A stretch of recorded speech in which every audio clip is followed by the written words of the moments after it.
pledge allegiance to the flag of the United States of America, and to the republic for which it stands, one nation, under God, indivisible, with liberty and justice for all. Lynn, would you take the roll call, please? Kevin McGovern. Present. Dan Patterson. Here. Callos is, on vacation. Frank Moss Here. and Ray Morrison. Here. Thank you. First on the agenda, we have public comment. Everyone is limited to 3 minutes and the council cannot respond at this time. First, Ted Natalie. Okay, I'll try to keep this within 3 minutes. And with any points that I don't pick up, I'm more than willing to provide the council with an outline of the points. Once again, I'm going to bring up the subject of the town planner and the town planner being paid X amount of dollars to do the comprehensive plan. I asked the question in the beginning, who's going to check this? How are we going to keep track of this person and what this person is doing? I was told, no, we don't check her hours or the 90 hours, even when she works. And I was also told that by President McGovern that the council would monitor what it is that she was going to do. We're going to know what she's doing, report, here we go, check it out. So at the financial town meeting, I asked the question once again, where do we stand with the town planner? What has she done? What have we reviewed? And I asked Mr. McGovern the same thing, and I got this answer I got this time was it's work in process. Well, it's an interesting thing that if that's a work in process, she just came in along with the planning board with the whole concept that just failed within the town terribly. She was behind Grow Smart, she was up in the middle of the floor during the meeting, just going on, ranting and raving. Then from that point, she went out into the back, and she's outside ranting and raving to the people, and she's going to convince everybody, and she's going to do this. The people didn't want what she did at all. So now I'm saying, okay, here she goes. She's behind this whole thing. She supports it. The people don't support it. Nobody knew what was going on. Now here we go one more time. She's going off on herself. I asked the council, please, take a look at what she's doing. Don't take a look at what she's doing after it's been reviewed by the planning board 7 times and the public has no idea what's going on, and we've paid her all of that money and we get it. It's Grow Smart, Rhode Island. But here we come. Scott's got his way in the door. He's got the planning board. Here you go, Grow Smart. And after you get Grow Smart, it's going to come Roadmap, Rhode Island. The one's right behind the other. No one's reviewed what she's doing. It's certainly not the way I see the town going. And I think the people who are at those meetings provided the same information that this is not the way we want to go. We don't want fences around our property. We want to be a rural town. If we want a tractor on the lawn, I want a tractor on the lawn. If I want a tractor in the backyard, I want a tractor in the backyard. But apparently, we're not watching what she's doing, so we don't know what she's going to come up with. And by the time we find out, we pay her $9,000, $10,000, $12,000 before it is. And I'll be more than happy, I will send an outline so that you have the opportunity to review something. Thank you, Ted. Next we have Jody Willis. So I'd like to speak on that matter for a second. I spoke at the last few meetings, and I'm concerned about what's going on with our town planning. And it makes me want to, after 20 years being a resident here, come to these meetings a lot more, which I feel that I failed. But, if we're getting town planners to come, as this gentleman said, and somebody else pointed in the last meeting, which really kind of fell to the wayside for a while. It's the 6th draft, 5th draft, how many drafts? And nobody, we're registered with the Farm Bureau. She says, I checked who gets the farm tax break. Ooh. What about a general notice to all of us out here who have, farms and stuff like that, Or a little more, reaching out. It was just incredible. So, and I'm here tonight also for something else, one of my neighbors, and I'll keep this kind of short. This neighbor is coming before the board and asked for permission to hold these large events and unanimously they said no. He had misrepresented what he was having last time he was here, and he was given a stern warning, which he really never showed up to any of the meetings. Some other young man showed up who didn't have any clue about insurances and how the real world acts, and people with properties and businesses around him, and liabilities of the police, and like, where is the limit? Because when you reach out to social media the way this gentleman is doing for these hosting events, just recently again he had another large event, and all night long he's got an entrance on the way in and an entrance on the way out, and they're lit now with these little solar lights, and all night long those lights come up the driveway all night long and shine right at my house, which is right across the street. And I hear the and it's real hard. I mean, look, I grew up with all the music. This is hardcore. If we haven't taken the time to look at the website on Facebook, it's pretty bad. This one was called Mechatropolis, it's 2017. I don't know where they come up with these names, but there's 10 bands. This time he was smart enough to get porta potties, but not permits. So whatever's going on across the street from me, that needs to be disciplined, fined, tagged on his property, whatever it has to happen. Have him come before us and explain to us, the board and everyone in the town, of why he continues to do this, and why he's gonna try and continue these meetings, or whatever he's gonna do and try and delay it and pretend like it's really not happening. But the last party really did happen. It was all night. Why are we gonna call the police? It really didn't wake me up all night except for the lights, you know, and I can go back to sleep, and it's just, you know, peeling out, everything happens. It all comes with it, and he is reaching out to a lot of people and trying to make money off the event, whether he says it or not. And that's all I'm going to say about that. Thank you. Thank you. Next we have Jennifer Willis. Yes, good evening. I'd like to actually reserve my comment if possible until that matter comes up, to hear kind of both sides and then weigh in similarly to my husband. As far as last week's matter, I was wondering if the town has made any plans for improved communication with the citizens for all of these, besides just the posting, you know, here at the town hall and at the library.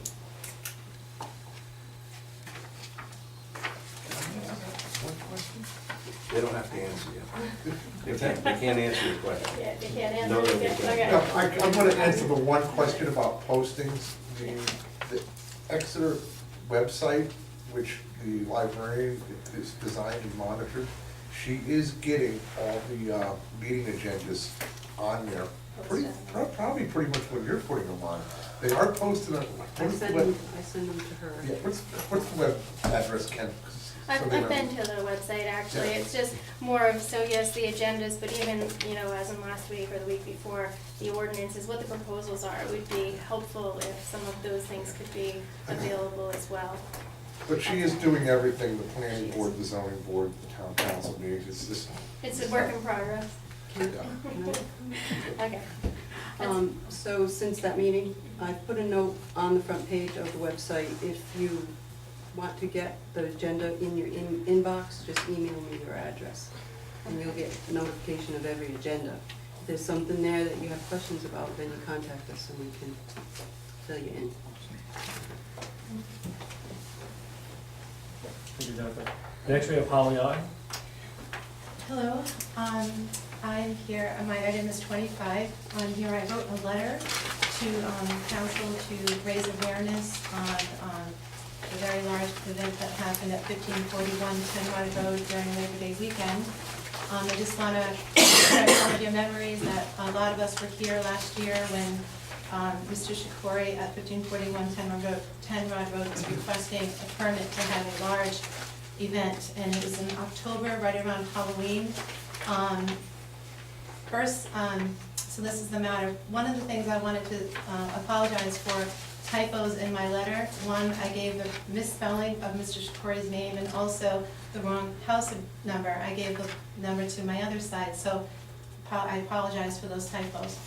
Second of all, I just wanna, would like to request that you pull this item tonight. Mr. Shakori wasn't at the meeting last year when he asked for a permit. He's not here tonight. He wrote a letter, I read the letter. He had ample opportunity to express his opinions or thoughts. I noticed he didn't refute any of my statements at all in the letter. And also, he might just be planning another October Halloween party. And he had one this past Labor Day. I wrote, you have my letter stating everything that I saw. He obviously is not obeying the laws, the zoning laws in our town. But what I did see, first of all, I heard loud music all day and night. Second of all, their driveway is right next to our property, and every car that pulls in, the lights get shined into our house, into our bedroom. Second of all, you hear the motor of every vehicle, motorcycle, pickup truck, you hear every motor all night long. Some of them are peeling wheels when they leave. So after I saw that party, I went on Facebook because stuff is very often posted on Facebook. There was a party at night with a band. I go to that band's website and that band said it had the schedule of events where they would be playing, and it said Mechatropolis Festival, Exeter. Festival means many bands, and that's what he always does. He always has multiple bands that come. I also saw a car that sat at the end of the driveway. They have a gate with a camera, and they had a car that sat there the entire evening, stopping every car asking for fees. We found that out last year. They spoke about that. I mean, they admitted to that. And also karting. So that means that there's drinking. They admitted to that last year. So last year, when they came before you for a permit, they called themselves a church and they said they were a nonprofit. They weren't a nonprofit. They did not have a government status as a nonprofit.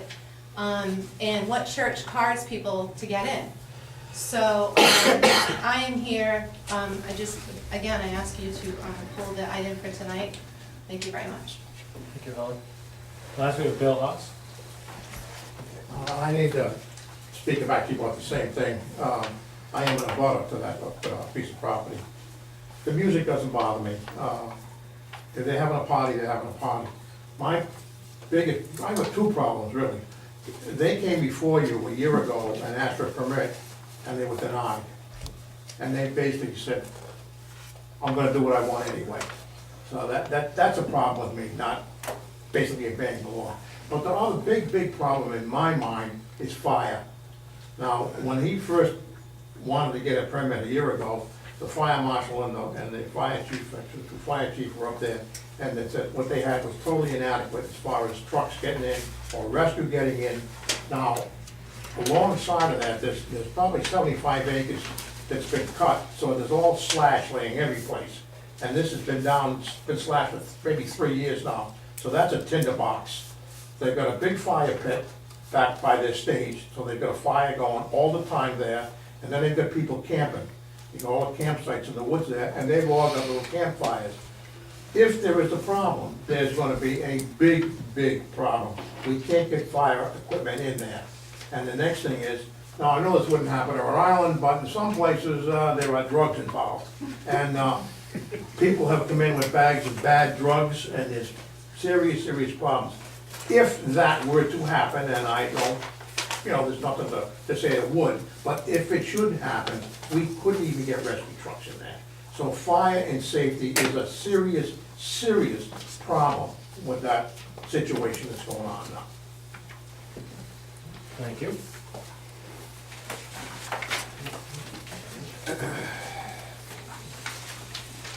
Next, we have acknowledgements and announcemements. I'd like to have a moment of silence, first for Maddie Potts, the Charahoe High School senior, the captain of the girls soccer team, and the member of the lacrosse team who passed away. Secondly, for Mary Lou Whitford, longtime Exeter resident and chair of our Exeter Memorial Day Parade. And thirdly, for the victims of the Las Vegas shooting that just happened yesterday.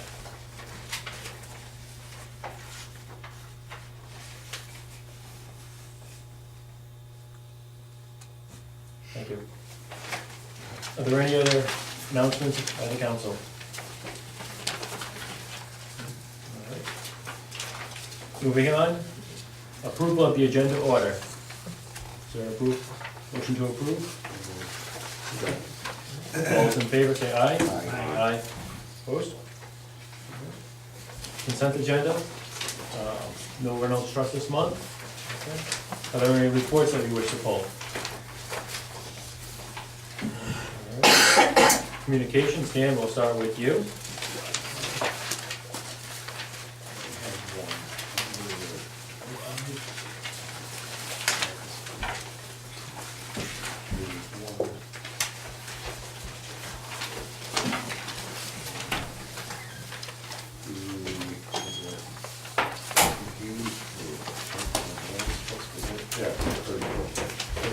So 25 and 34?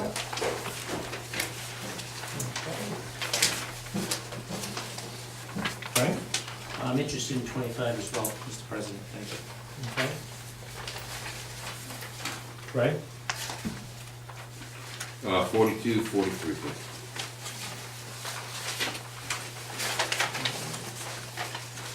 I'll also pull number 12, number 19,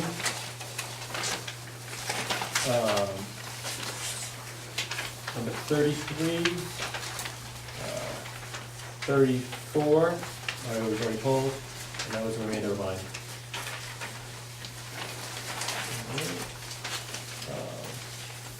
For the minutes, I'll pull the minutes for all four. Actually, we were here for numbers 2 and 3. So I'm gonna pull minutes for number 1 and number 4, under E. Number 4, I had to recuse myself.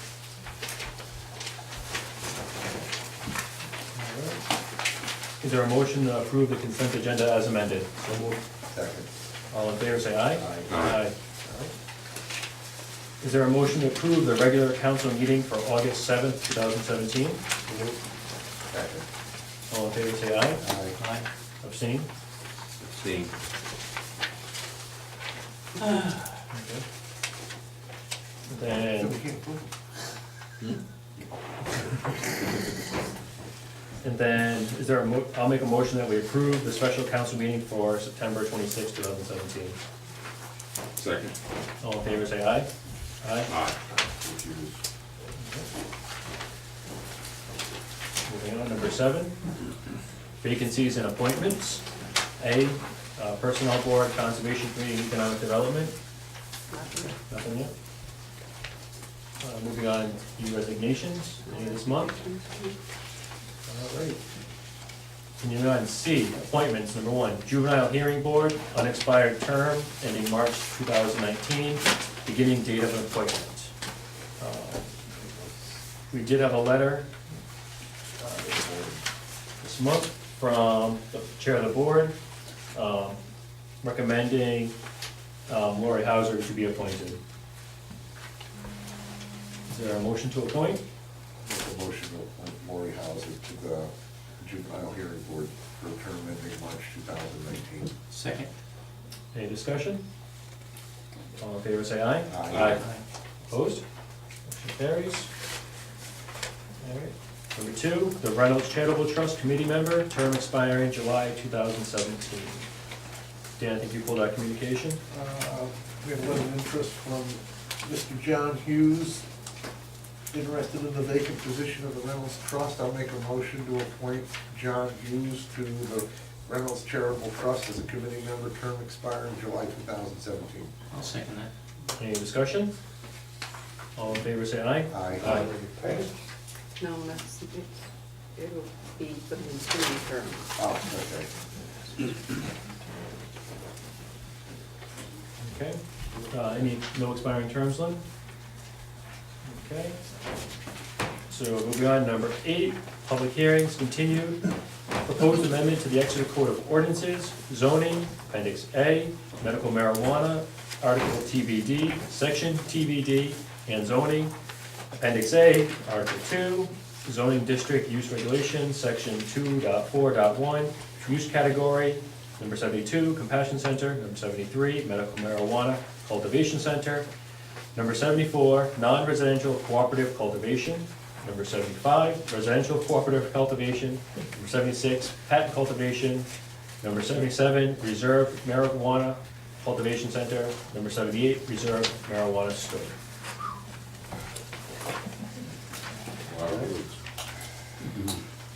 Does the council still have any comments to begin? This is a continuation, we don't need to open the meeting.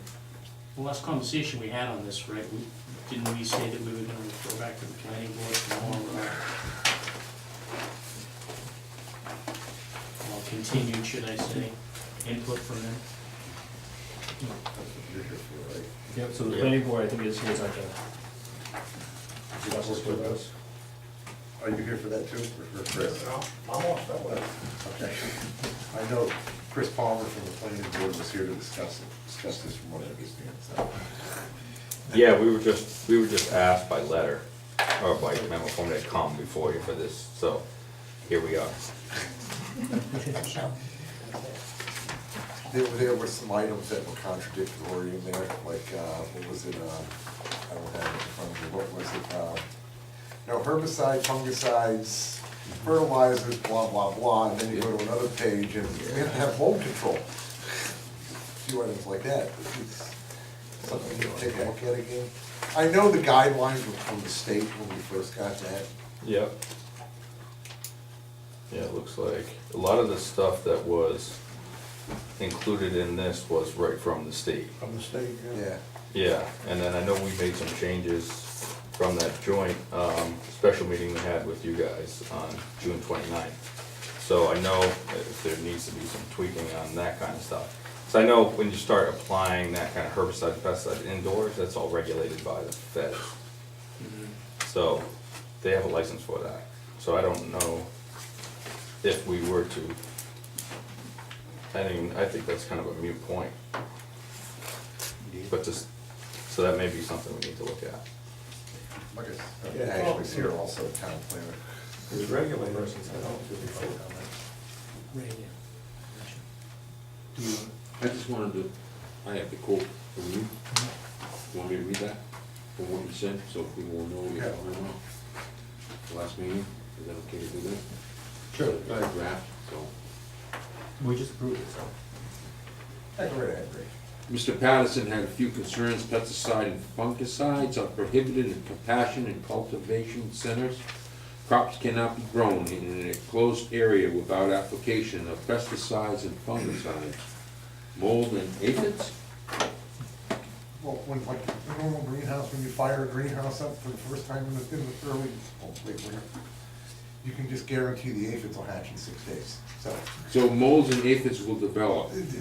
The proposed zoning matrix does not allow the use in R4 zone. Farms are located in R4 zones. The language regarding That was the wastewater other is thing, vague. in the zoning matrix. Yeah. R4, all farms are pretty much zoned R4. Yeah. They're not even allowed, not even with a special use permit, they put no. And I remember that comment, it would make sense where you have people with large pieces of land, these things would be totally out of sight where no one can see them. So that was my other point, was changing that zoning matrix. Yeah, I think when you start reading the state stuff, like the state, I have some of the state stuff here, like, all these buildings, it cannot be grown in a greenhouse. No, it has to be. Period, it has to be in a closed building.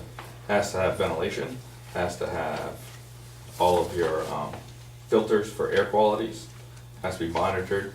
So I think, I was not here at the meetings that it was, but I know that, the concerns were, is when you start putting these facilities next to a residential property, on residential properties, if you were to locate it close to a residential property, then I could have some concern from the neighbors. So even though you have 100 acres and you're gonna throw up a 50,000 square foot growing facility, that could be a concern of a neighbor. Yeah.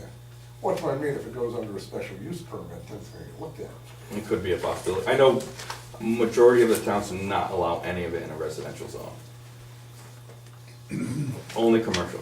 But like I said, we're different with the farms you have, they just automatically throw you an RU4. Yeah, I mean, that's our zoning, unfortunately. Yeah. And you said the language regarding wastewater is vague. Yeah. Yeah, that's a DM issue. That's been one of my issues when I start to review these things. When you get into wastewater of these types of facilities, those are your main contaminants that the state and your groundwater is all affected by, nitrates, phosphorates, potassium. So when you start asking that your wastewater from these hydroponic plants just can't be dumped down a drain, it just can't be dumped in your front yard, because these are the main contaminants that the state is trying to control because of the influence on how much nitrates are getting into the ground. And that affects groundwaters, and which affect everybody's wells. So they'd have to have a dedicated septic system, right? Well, no, that should be removed altogether. That should not even be entering the ground. DEM does not allow it, it's called a LUPL. So when you start getting into the LUPLs with the state, that's considered a hazardous waste. So that stuff has to be, So it has Trucked out. a wastewater tank? well, you can have a double-walled tank, just like if you're gonna do a car dealership. You know, you're doing the wastewater from a car wash. That stuff is all dumped into a recirc tank and then stored and then pumped out and then brought over to a facility that can handle the removal of nitrates and phosphorus. So that's a concern when you start thinking that that's the primary use of this building. I mean, it's not regulated on the farming end, but it should be.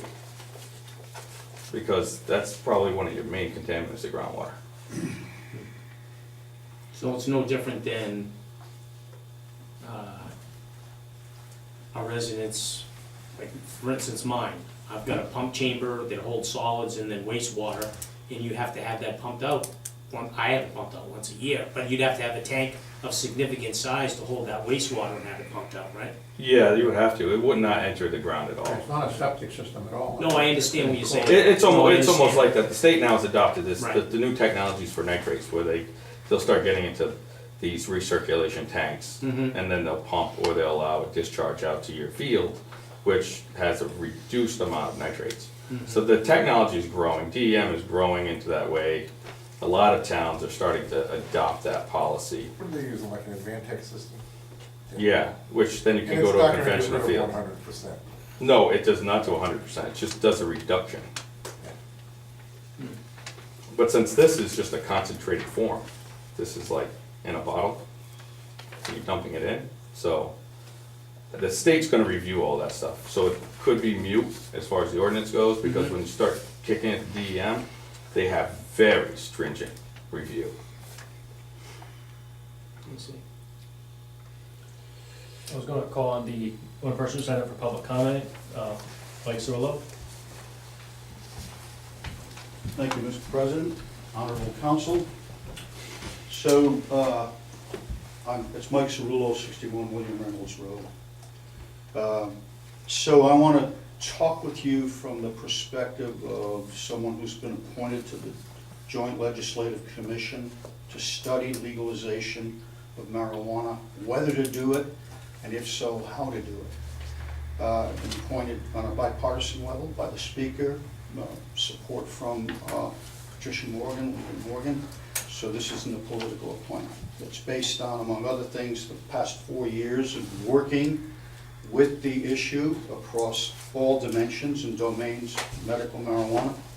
In the last 18 months, I spent a good week and a half at 3 national summits on the subject, and I visited Denver twice, again, in the last year, talking with all sorts of people across all aspects of it, including you wanted to talk with someone who'd already dealt with this problem. And out west, they call the guys who are really good at extracting marijuana concentrates, they call them Heisenbergs. If anybody's ever seen, seriously, the guys that are really good at it, if anybody's ever seen that show on TV that had to do with making crystal meth, really pure crystal meth. In any case, that's the nickname they give these guys. So I've spent time with those folks as well. Now, the real question here is, why do we need the ordinance? It happens to be a pretty good ordinance for the reasons that we need it. And the biggest reason is, if we don't do it, most of this is going to be dictated to us. by the General Assembly and by the governor.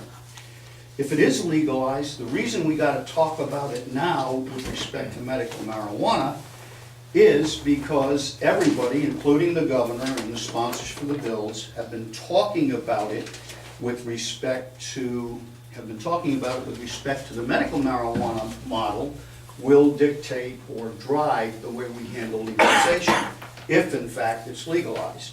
So that's very important that we recognize that what we're doing with respect to medical marijuana will influence the way legalization takes place. And that's on the horizon. If it's going to be passed, if the legislature listens to the commission's recommendations or not. So what does that mean in terms of dictating? What is it that they're going to be able to dictate? So as the currently proposed legislation, no reason to expect it'll be any different, as it's currently framed, these are the things that it does. It essentially usurps the representative process, and it automatically permits all categories of marijuana enterprises in every municipality. Automatically, when this bill passes, if it passes, the legalization bill, every single community will be required, if someone applies, to allow any one of or all 6 different kinds of enterprises, from growing it to retailing it, vape shops, that sort of thing.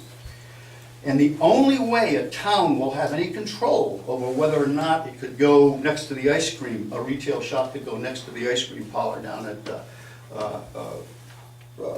Oak Harbor, would be by having a referendum to opt out. You'd have to have a referendum on each of the 6 different types of businesses. So if we wanted to eliminate one, instead of having the representative government we've elected make those decisions and then we react to them, we would automatically have this dictated to us. The second thing, I've mentioned a little bit about it already, is there's no control of where or how these businesses would be placed. You will not be able to later on eliminate or restrict one that would effectively counteract what the state dictates. And the third is that any existing or future marijuana-related ordinance can be overridden by a 3-person consulting, the Office of Cannabis Coordination, that's appointed by and reporting to the governor. So, for example, we wouldn't have any say over whether or not we'd be putting it next to a church. There's a grow being proposed right now that's easily within 1,000 feet of a church, with a churchgoer. But there's nothing in this legislation, as it's currently framed, that would control that. And we would have to adhere to that. You wouldn't be able to stop it from being near big school bus stops, like the one at the end of South Road, at the corner of 102. If you decided you wanted that, if somebody wanted to put one in there, you would not be able to stop it, because it's not within 1,000 feet of a school or a library and that sort of thing. Would be able to stop it from being next to a Little League field. Third, there are some really significant environmental considerations. And I'd like to just give you some examples of some of these environmental considerations. So this is all based on national numbers, studies from all of those states out west that have legalized it, highly documented, okay? One mature marijuana plant consumes 6 gallons per day. 6 gallons of water per day. If we had, in Rhode Island, you could have 12 marijuana plants in a home grow, medical marijuana plants. Those 12 medical marijuana plants, during the course of a year, would consume 26,280 gallons of water, 72 gallons a day. Now, these grow operations that are being proposed. There are 7 of them that have already been proposed. Most of them fall into a Class B category, which is up to 10,000 square feet. That's permitted by the currently established Department of Business Regulation requirements for medical marijuana grows. Remember now, medical marijuana grows equals legalization grows if they pass legalization. But just the ones we've already got in place, including a couple that are already approved under the current arrangement, those are considered Class B, okay? That Class B license can use 1.1 million gallons a year of water, one grow house. And that's just for what they currently limit the number of plants. As soon as the state develops the testing capability, that's right, the state doesn't have testing capability yet on any of these issues. They're all going to happen, but in this moment they don't exist. But as soon as they do exist, that 500, those limits for each of these grow categories, there are 4 grow categories. Each of them will have no limits. So now you're talking about more than 1.1 million gallons. Okay, the one that's currently proposed on the corner of Exeter Road and Route 2 near the post office, that one would at minimum consume more than 500,000 gallons a year at the current allowed number of plants. Eventually it would allow more. That's over a groundwater overlay district. I think that's what we used to call them. It's a sensitive aquifer, and as I recall back in my day on the council, we don't have water enough over there to support anything. We don't have water enough over there. To go back to where the water is being consumed, I did a quick analysis of the seven applications that already exist. 3 of them are in LBR zones, okay? One's in the groundwater overlay, one's in CR5, one's in RU4, and one's in light industrial. All but the light industrial are water sensitive, groundwater sensitive areas. Some of them are immediately adjacent to residential areas, as I understand the code, yield to the planning board in terms of further explanation for that. So that's just the water picture, okay? That's just the water picture. And I'm not an expert on water consumption, but that sounds like an awful lot of water that we might want to be able to control and have some leverage on, okay? That's another good reason for this. Another thing that we know about in terms of environmental considerations is that, for example, in Colorado, 2% of all electrical power is consumed by marijuana grows. Nationally, already, 1% of all electrical power is now marijuana grow related. In Oregon, the power company out there they can only grow 4 plants in-house. They've calculated, based on tracking what power consumptions there are, that those 4 plants are, as they are growing them, using the equivalent of 29 refrigerators. 29 refrigerators worth of power.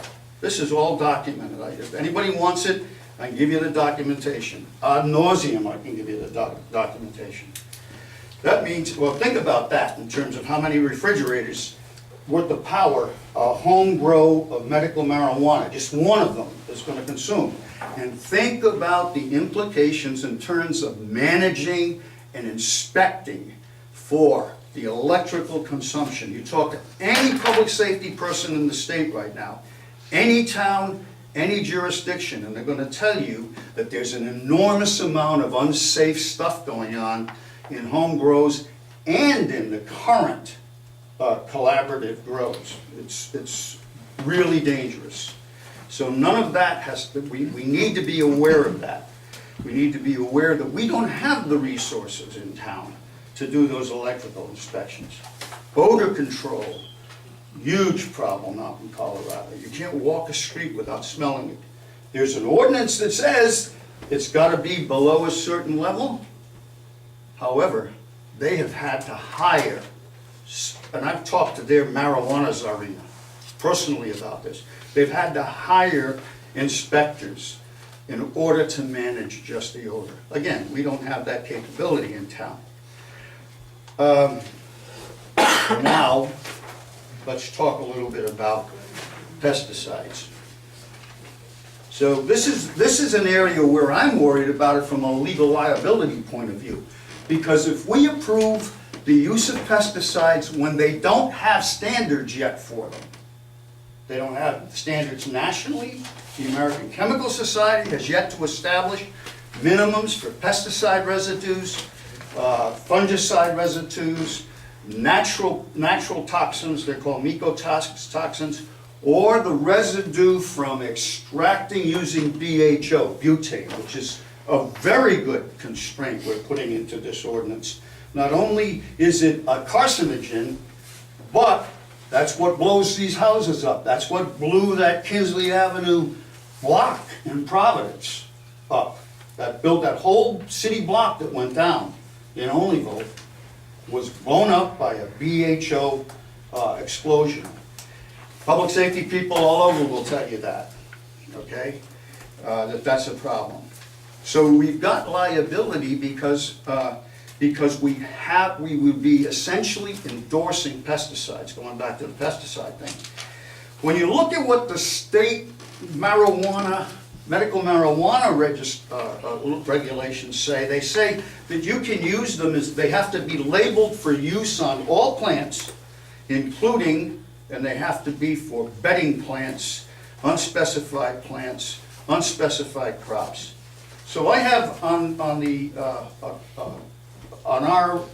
we started something called What's the Rush Rhode Island? It's a grassroots movement. We don't get any money. In any case, one of our consultants, one of our conveners, is a professor of agronomy at URI.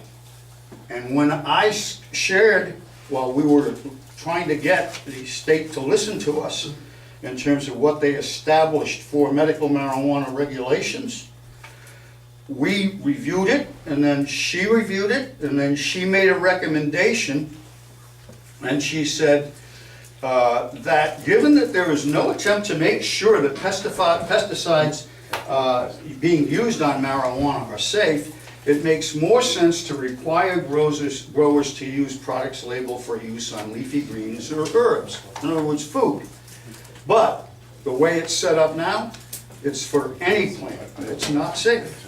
The other consideration with respect to these pesticides is that there's absolutely no federally approved pesticide. Excuse me, Mr. for marijuana. Cirillo, your presentation is fantastic. So- But you've been going on now for But you're not the 15 council. I understand that, but you've been Well, going on. Mr. Pat, You've been going on for 15 minutes.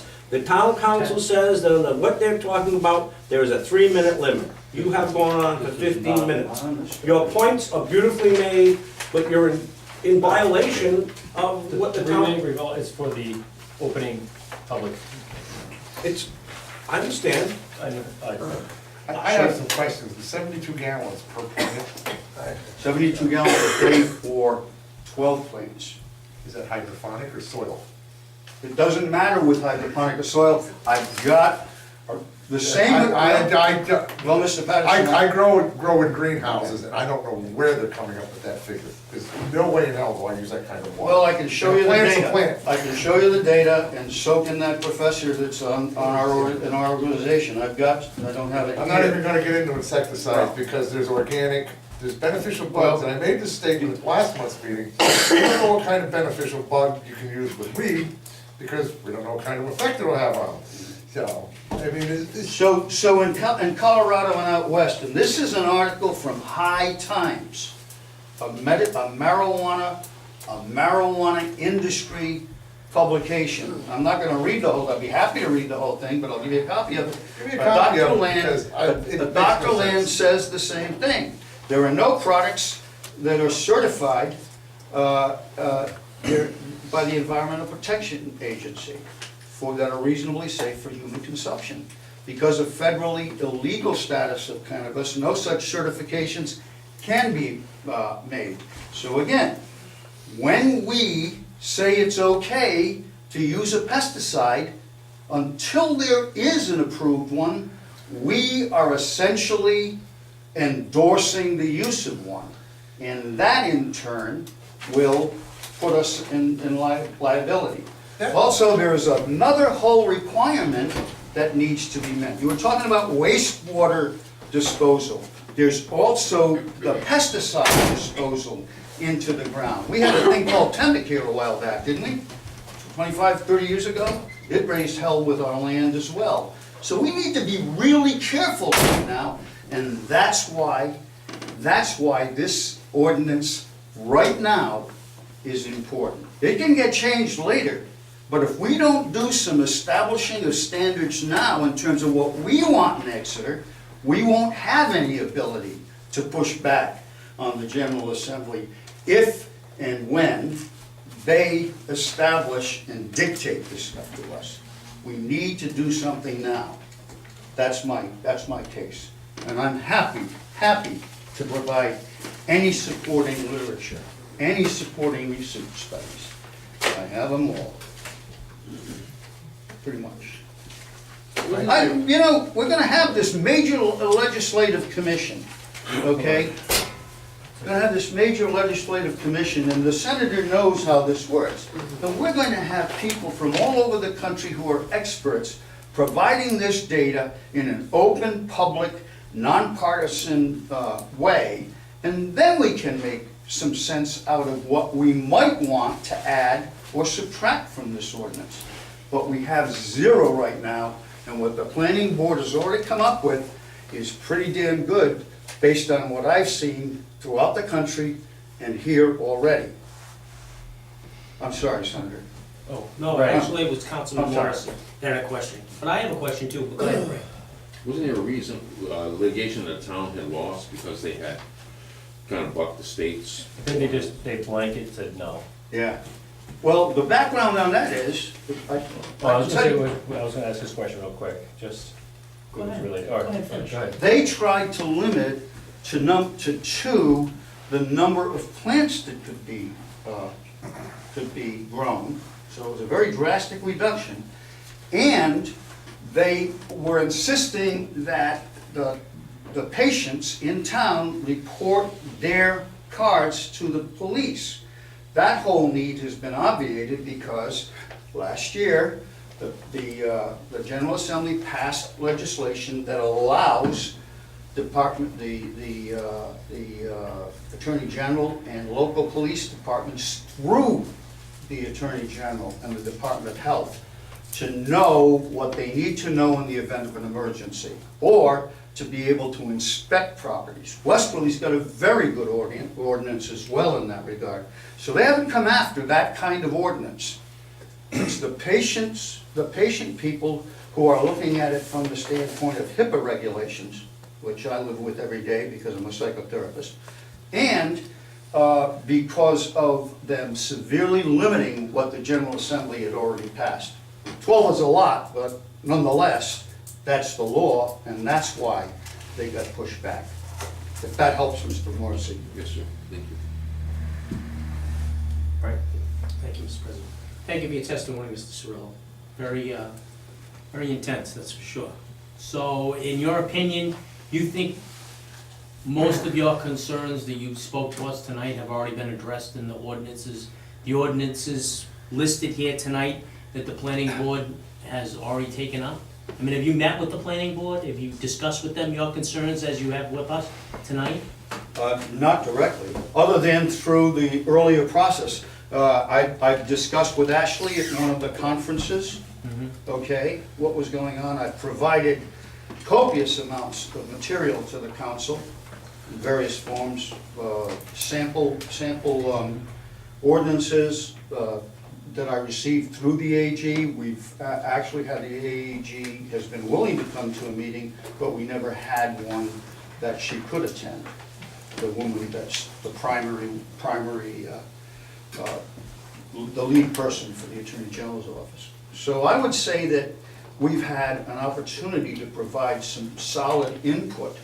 I think I would also like to remind the council that it passed a resolution saying slow down on the legalization, and and the second piece of that was, let's make sure we've got some ordinances in place that make some sense to us. The environmental issues here alone are a big problem. Is that? Yeah, and I can understand your appreciation of having an ordinance in place almost as a safety hatch. That's Because correct. if we That's don't have essential. that, then the We state don't will have have it. it down our throat whether we like it or not. We don't have it, and without it, we're in trouble in a number of ways until this thing gets clarified. Okay. That's my opinion, sir. Excellent. That's my opinion as a former councilman too. I wouldn't want the state taking these decisions out of the hands of a representative. You know, this country was founded on the principles of representative government. Yep. These guys are usurping it, in my opinion. Thank you, Mr. Cirillo. Mr. President, thank you.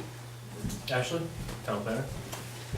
I just want to kind of go backwards a little bit because we've held over this meeting and there was some discussion that some items, you know, hadn't been taken care of and that we wanted to send it back to the planning board.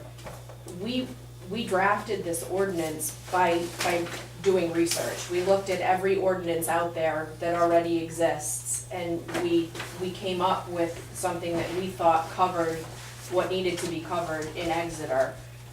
We did have a workshop with the council and went over these items. I believe Mr. Cirillo was at the workshop. I'm sorry I wasn't able to be there. I was actually at the State House. All right, there was a, then you Oh, must wait have been a at a minute. There planning, was that we had a something here. workshop with the, you were at Yeah, something. I was here. He There was either at a something here. meeting with the planning Right, board, there was or something there was a here. I didn't realize there was whether a that was a workshop, joint but I was here. workshop, where the planning board met, and I know Mr. Cirillo went through the ordinance with us, we've had conversations about it.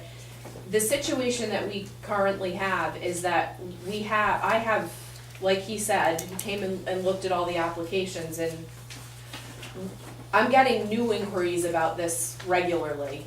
We currently have nothing on the books. These are not regulated. They're being looked at as a nursery through the zoning ordinance. They're allowed in almost every zoning district, whether it's by right or by special use permit.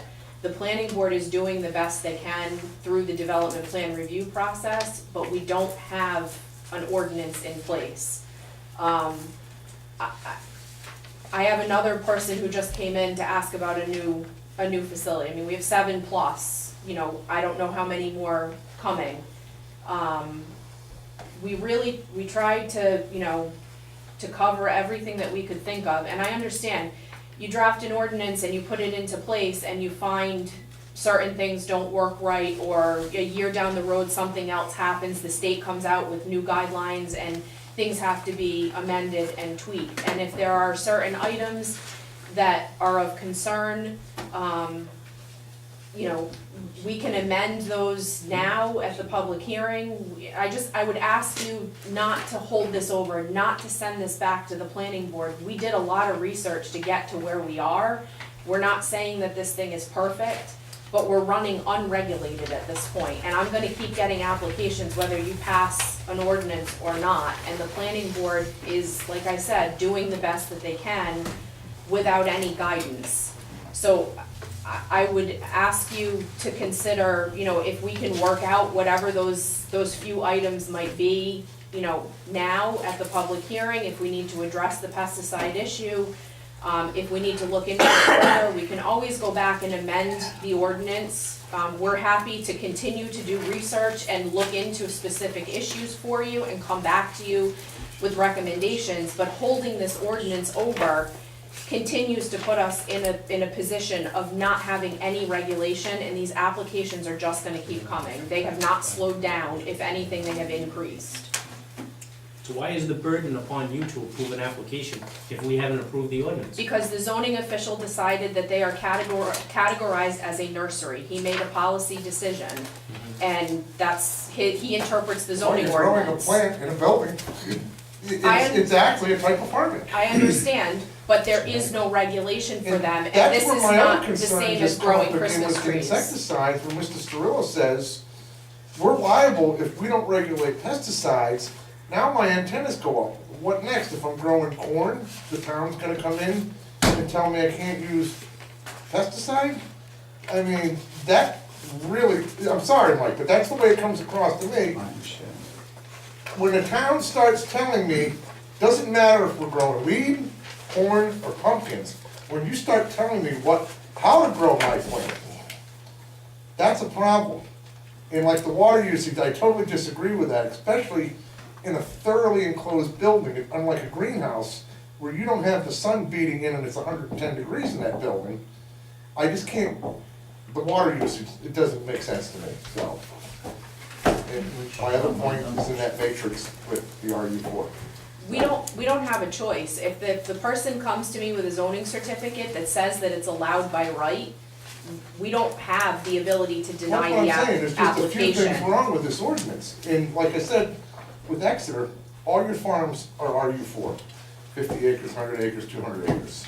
And I said this at the last hearing, this would be a place to put these facilities where they're out of sight, out of mind, you know? Well, our research showed us that a vast majority of these of the towns that had regulations did not allow these in residential districts, whether they were farm-type communities Which or you're not. talking Westerly, North Kingston, where you don't have the type of land that we have. We're not like all the other towns. I didn't say that we were, I'm just sharing with you the information that we did when we researched this. And I understand that you are growing a crop, but I don't think we can draw a direct parallel to somebody who's growing poinsettias in a greenhouse. This is a medical product that is illegal by the federal government, that emits an odor that requires CO2 scrubbers for any building that it's in. Which would be another use for on a farm with no neighbors, no worse than cow manure. Then I would ask you to amend the matrix to something that you feel you're comfortable with, because we're living under no regulation at So all. are you for,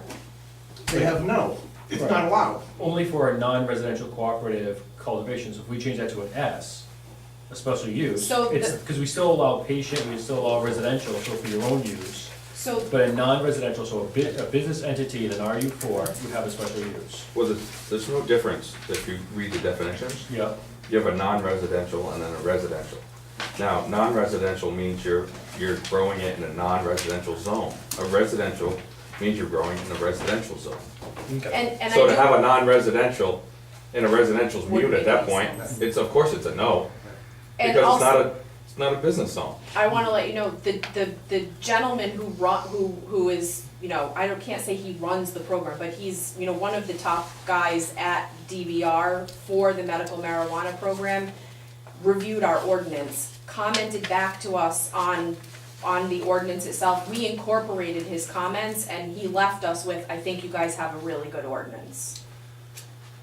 So it has been reviewed by Department of Business Regulation, who is the keep-all, end-all for these applications. And the applications that we're seeing are the cultivation centers, the medical marijuana cultivation centers, number 73 in the matrix. Those are the applications we are getting now.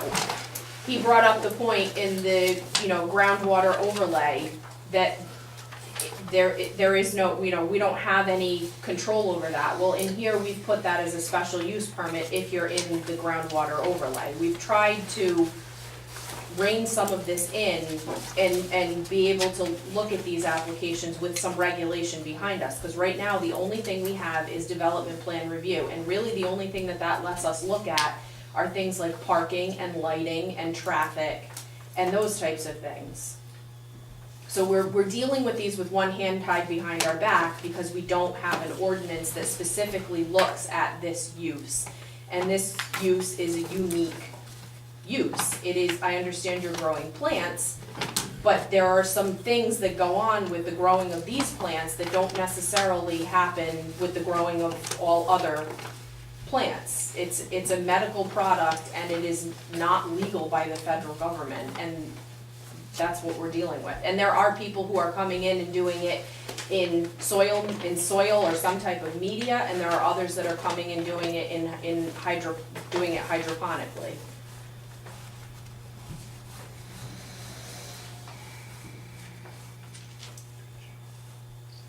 Questions from the council? If we don't pass an ordinance, we have absolutely no control.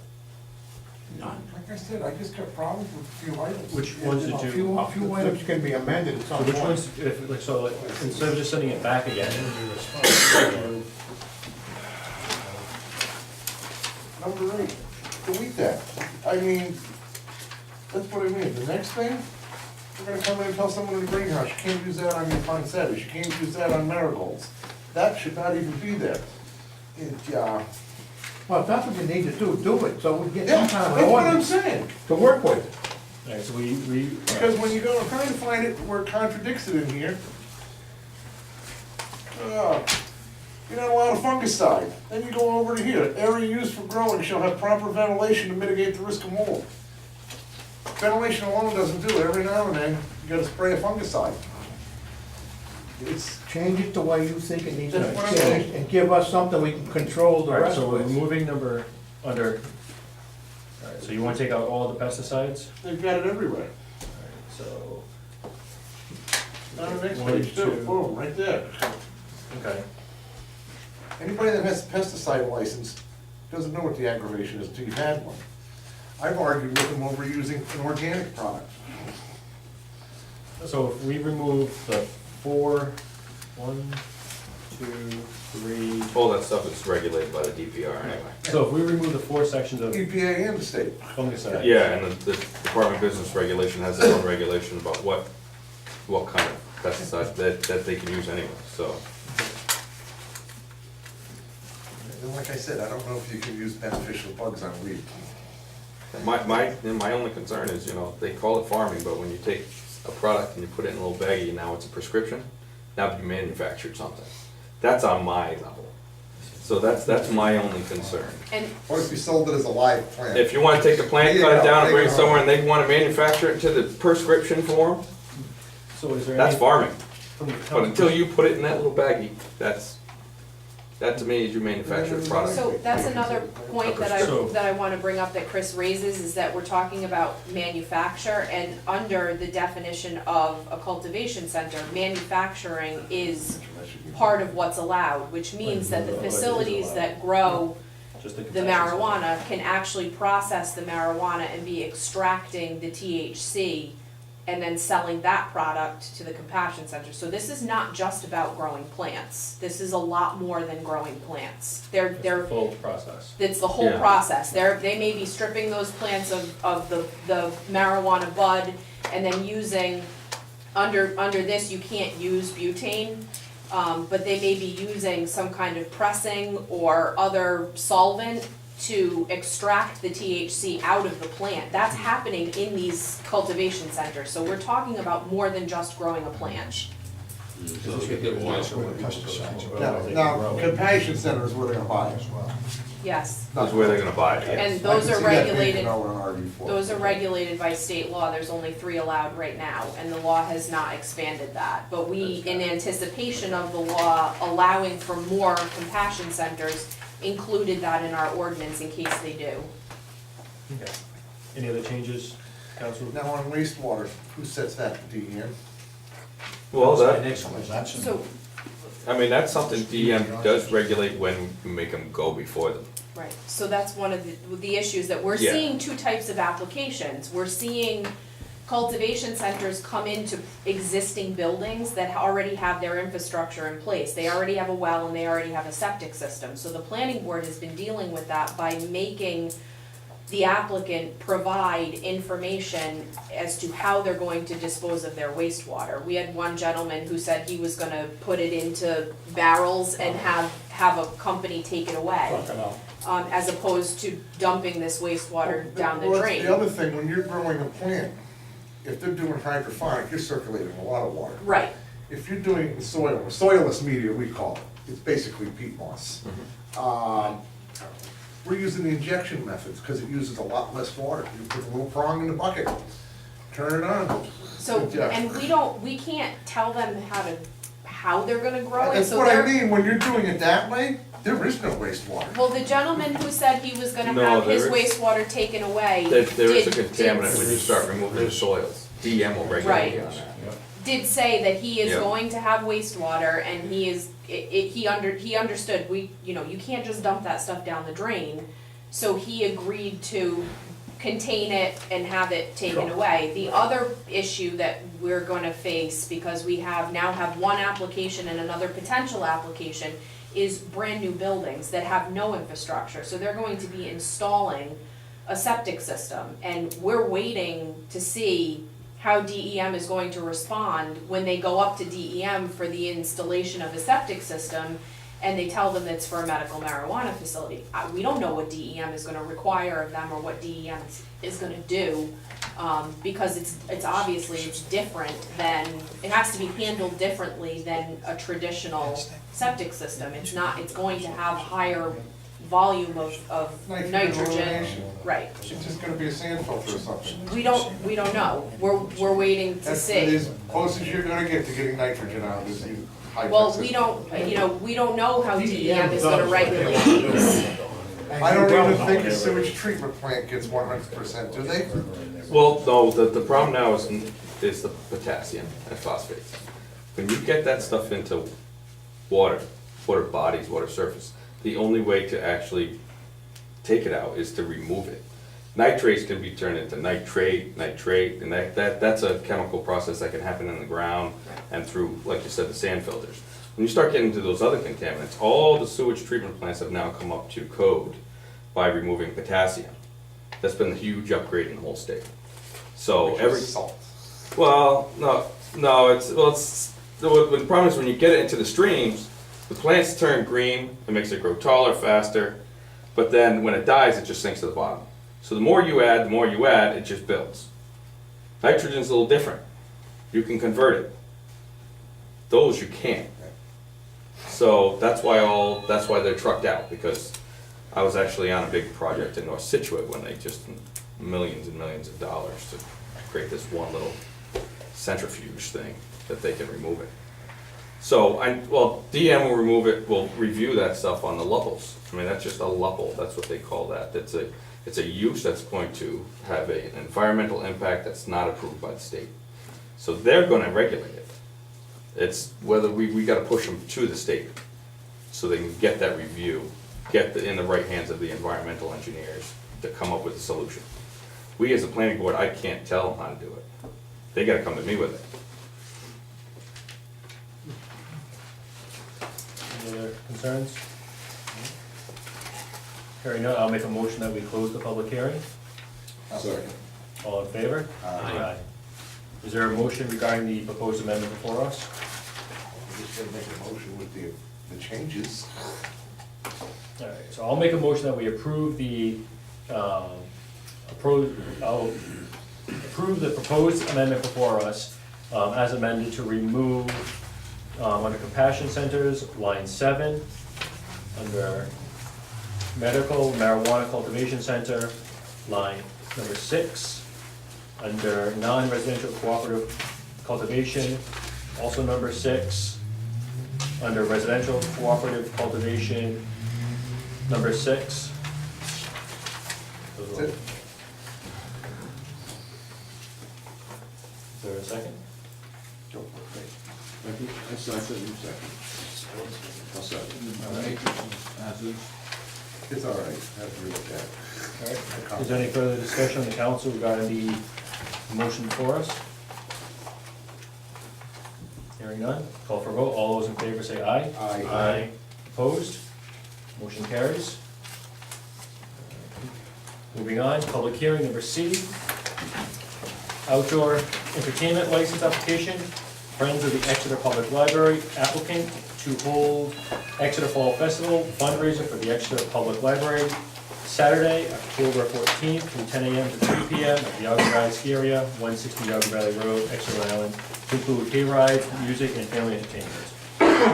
I'll make a motion that we open the public hearing. All in favor, say aye. Aye. We did get a letter from the president of the Friends of the Exeter Library. She's also asking that we waive the $100. I'm here. Oh. Yes, thank you. Someone about Mr. President of Friends. They are asking that we waive the $100 application fee. I'm in favor of that, although they do owe, when said, for mailings. the amount For of- certified mailings and advertising, $150.27.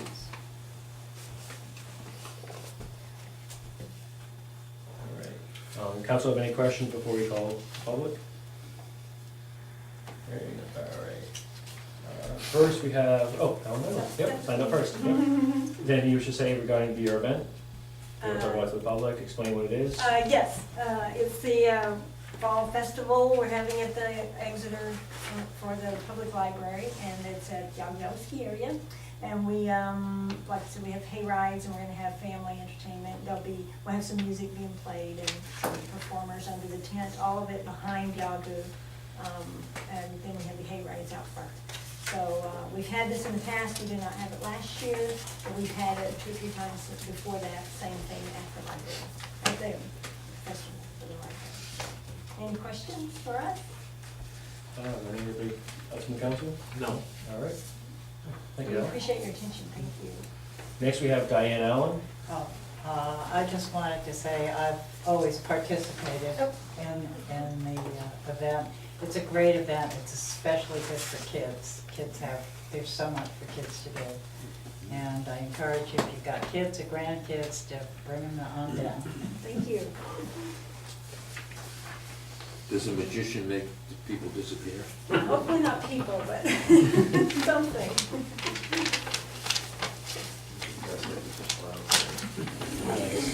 I want you to look at me when you ask that question.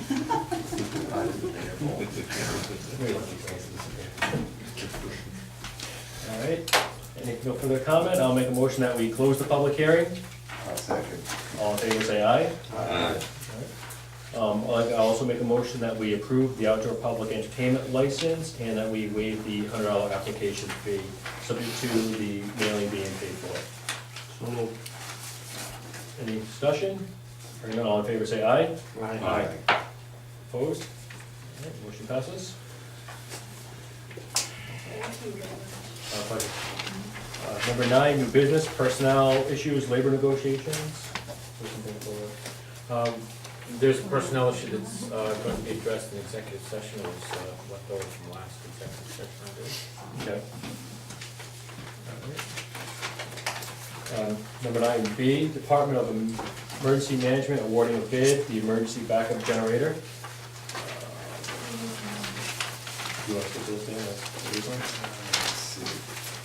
Let's see, we only received one bid for this, Andy's Overhead Electric LLC, and they're located in Wolf Rock Road next to Rhode Island. The bid was for $17,500, and where's Stefan? Stefan like this, yes. Yes, we recommend we accept the bid. Yeah, Stefan Kudalakis, our Emergency Management Director, recommends the bid, to approve the bid, so. I do know this company's been around a long time, so I'll make a motion to award Andy's Overhead Electric LLC in the amount of $17,500 for emergency backup generator. I'll second. All right, any further discussion? All in favor, say aye. Aye. Oh, just one item under discussion. Oh, I'm sorry. Included in the letter from the EMA director, he said payment of the same will be covered by a reimbursable grant awarded by the Rhode Island Emergency Management Agency, so I think that should be included in the. Thank you. Thank you.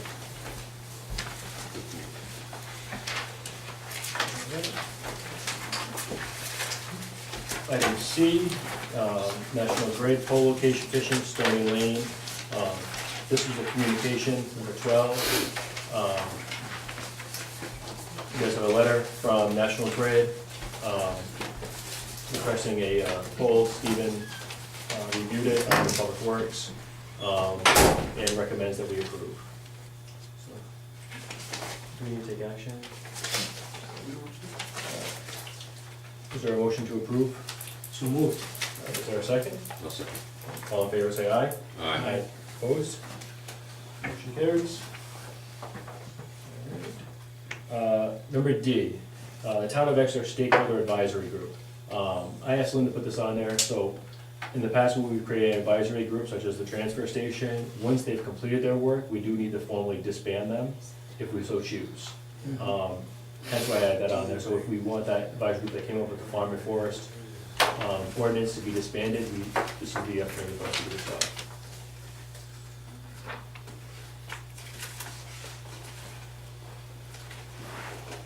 Comments, thoughts?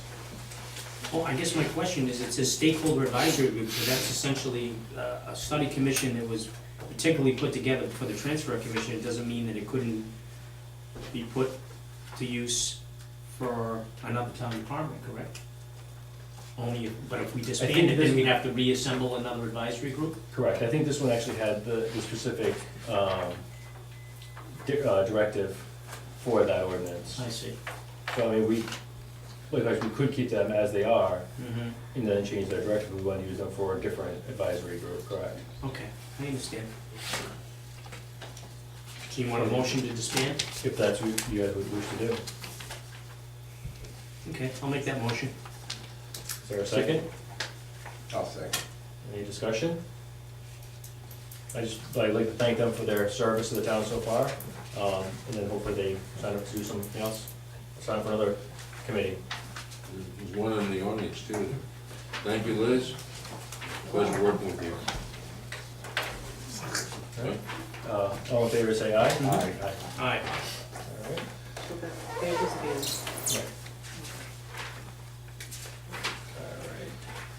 All right. Next is request for consideration, the Town of Exeter Department of Social Services, State of Rhode Island designated grant agreement. You guys probably got some email from Lynn. Our Department of Social Services was awarded a grant. We do need to accept it from the state. It's to help our senior citizens. She has several projects that she can use that money for.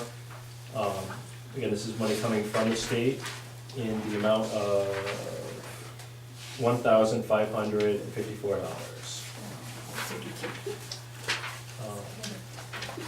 So I'll make a motion that we do grant, or approve this, accepting of the grant. I'll second that for discussion. Okay, go ahead. Or you- Well,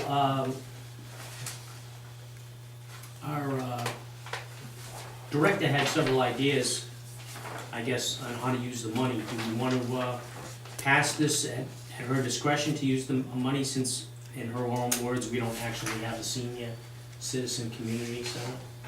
Or do we want to discuss and have the grant delegated to something specific, or just let her use her discretion as to what she should use?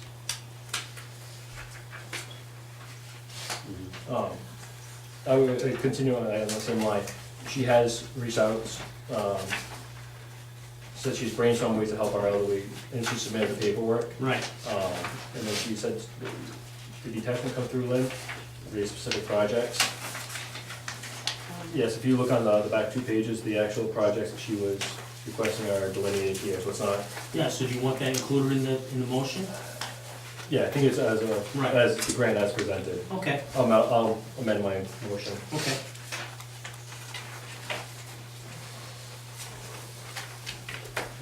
Any further discussion? No. We're just making note that some of those numbers don't add up. You may want to take a look at the budget again. I didn't add the numbers.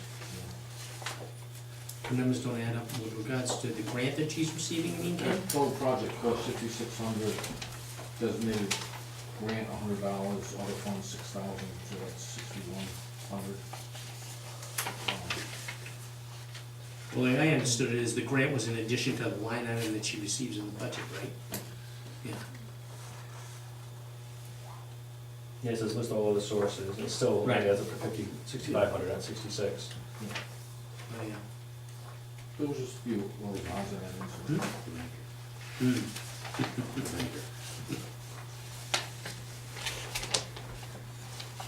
Yeah, we can, I think she did a nice job.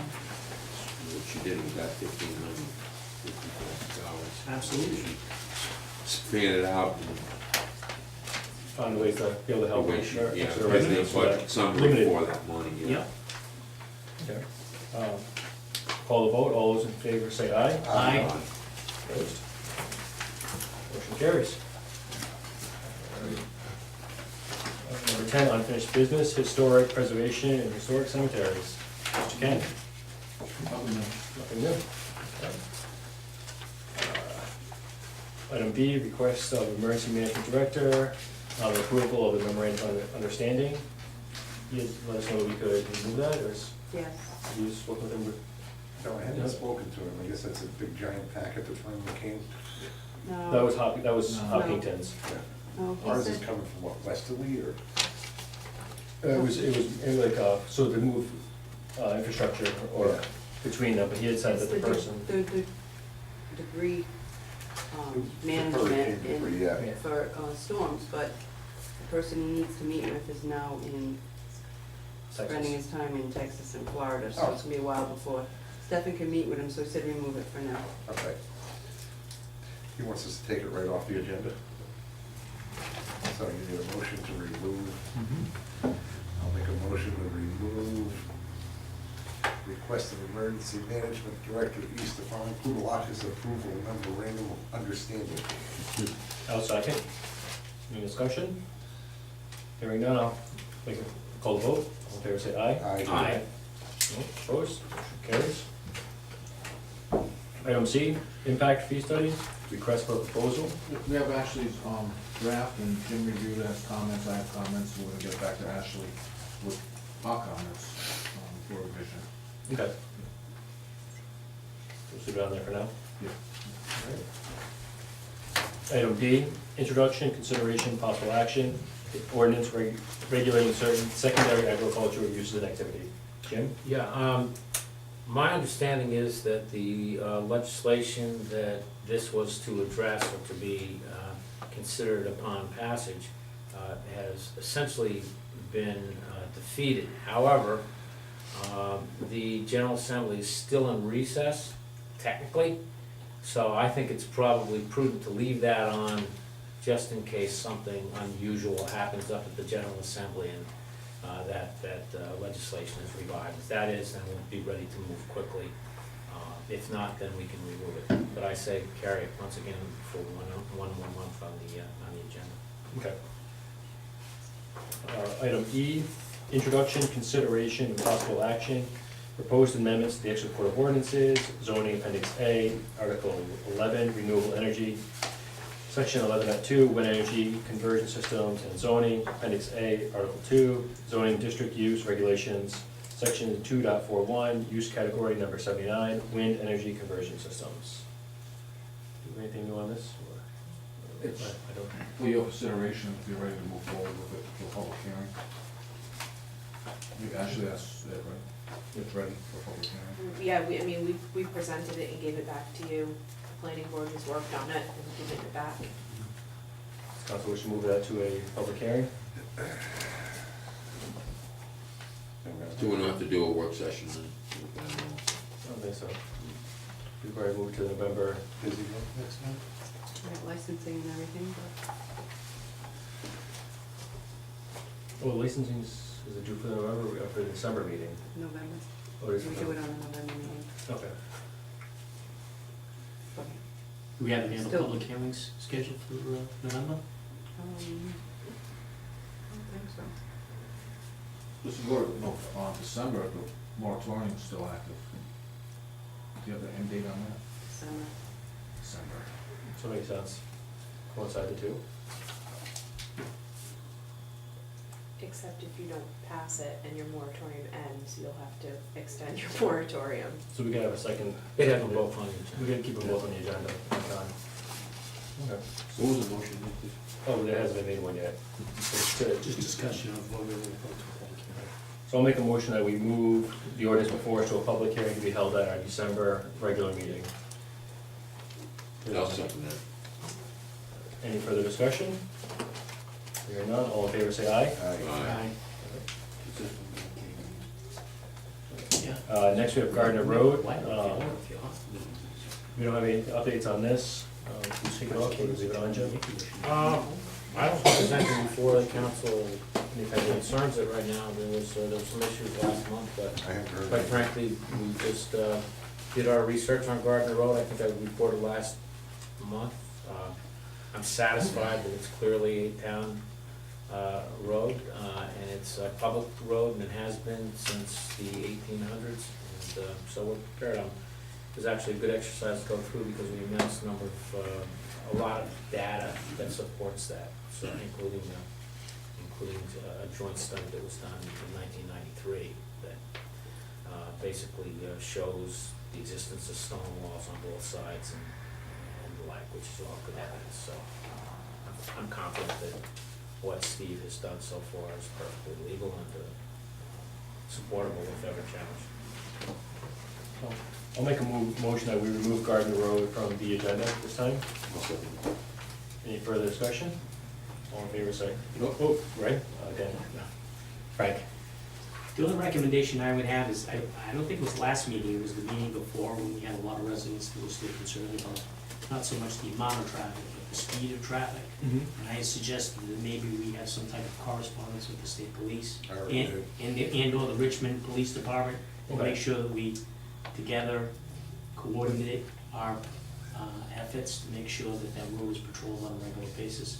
I talked to the state police the day after last month's meeting, and told them what happened, and said, just keep some cars going that way, so. Okay. Oh, that's great. Already done that. No. Thank you, Dan. Thank you for taking initiative. Any further comments? No. All right. All in favor, say aye. Aye. Aye, all right. All right, moving on to number 11, reports. Public Works, Ray Morrissey. I don't have a public works report tonight. I was supposed to call Steve back. Haven't got a chance to do it. But the transfer station,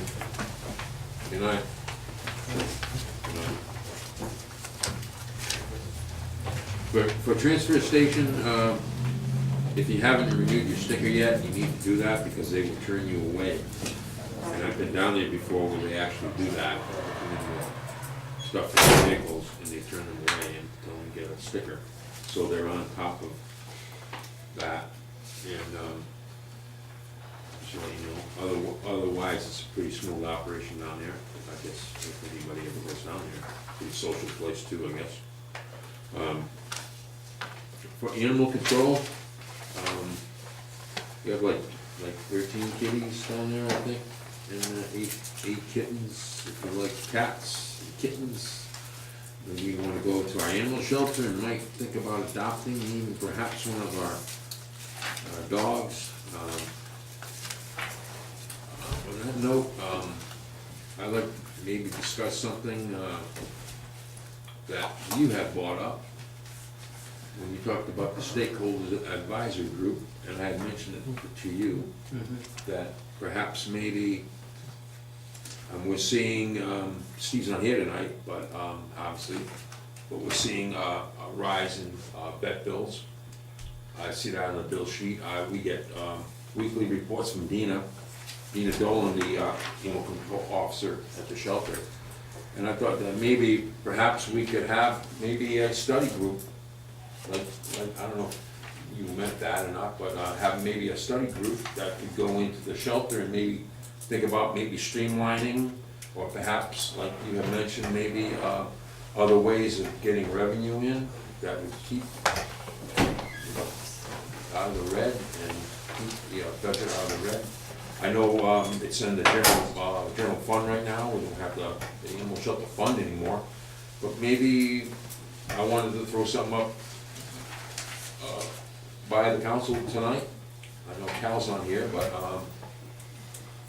when we did our transfer station study committee, we found out a lot of things, we learned a lot of things, and we tried to implement things. I don't know if we're gonna pursue any of the findings we found, but that's for another time. But I thought maybe I would throw that up. You know, I like to,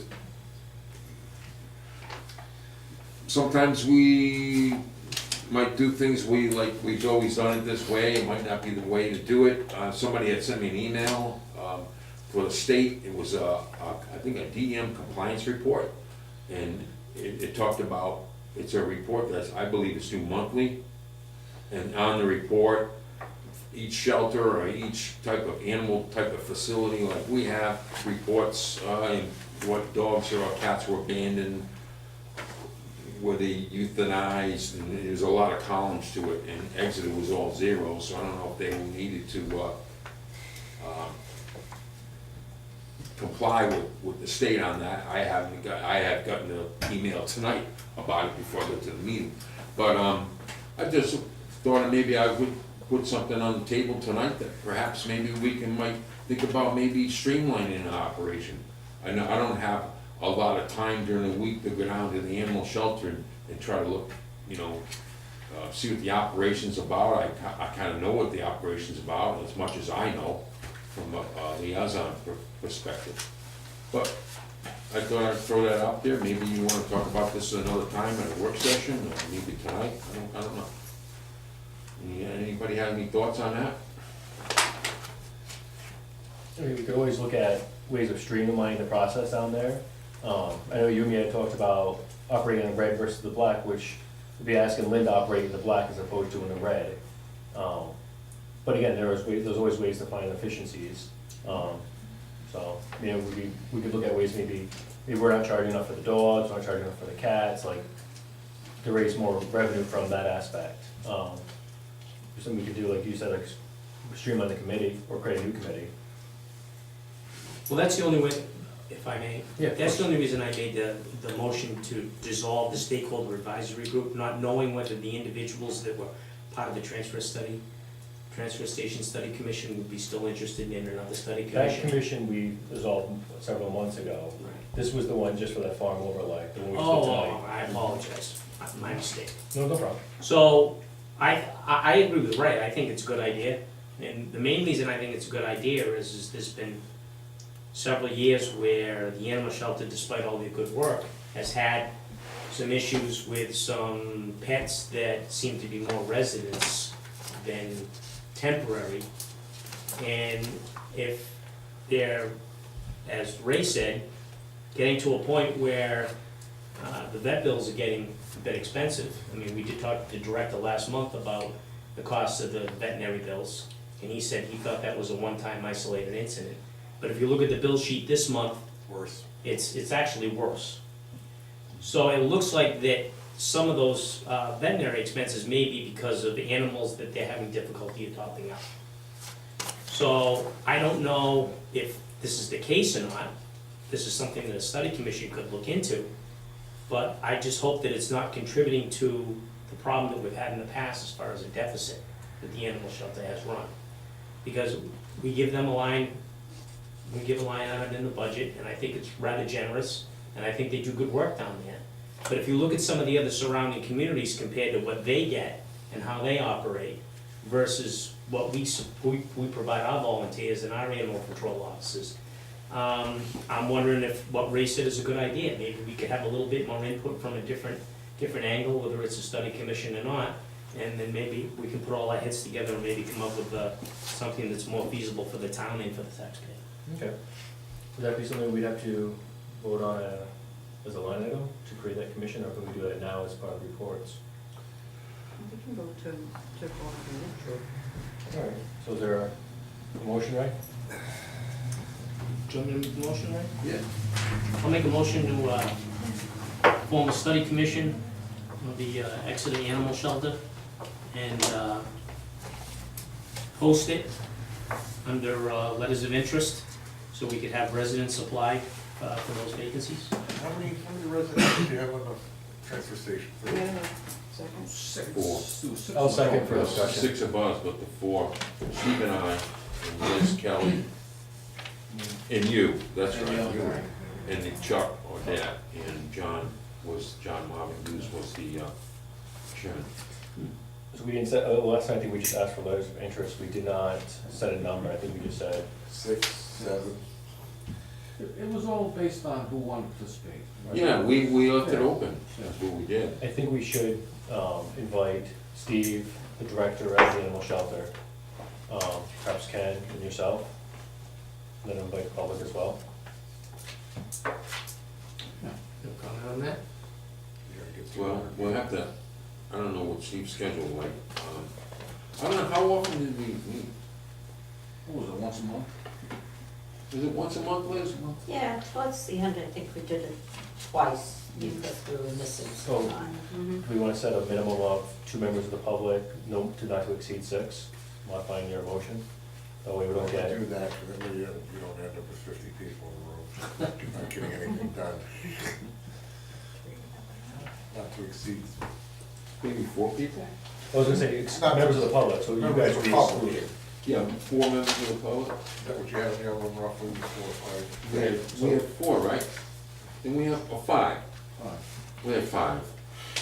Alright, so what do you want to do? I would follow what you did with the transfer station. Okay, so 5 members of the public? It's precedent. Okay.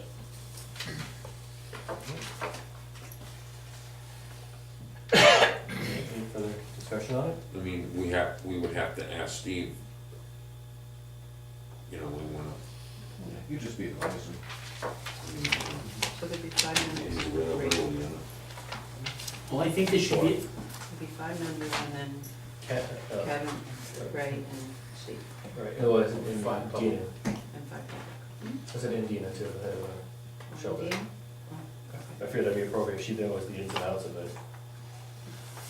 well, my own, So, if I may make a comment about that, I Yep. mean, she's the animal control officer of the animal shelter, but she's also the president of the Friends of the Animal.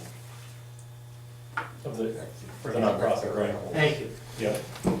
Didn't get the verbiage correct. So my only concern is, I think it's an excellent idea, what Ken said, is having Ken and Steve on there as an advisory. But I think that, as far as voting members are concerned of the committee, Deanna could be on there as advisory too. Like ex officio? Right, exactly. But I think if there's decisions to be made, I think the residents, if they put a letter of interest in, obviously you're gonna have a vested interest to sit on that. So I think that they should certainly have predominant voting rights on that study commission, and have anybody else that's already a town employee can serve as an advisory role, because that way they can answer questions of people Well, that as an from the advisory, public. well, Right. as much like Ken or Steve, Right, not as one of the public members. right, okay. All right. All right, any further discussion? All right, all in favor, say aye. Aye. Opposed? Thank you. All right, so we're looking for 5. We're gonna Right. call for 5. fine. All right. All right. Frank, you're up for a tax collector liaison report. Very good. Total collections for the month of September were $2,251,693.98. All of monies have been reported to the treasurer. And our tax collector also proceeded to say in a additional paragraph, the town of Exeter is now in compliance with the newly adopted motor vehicle phase-out law.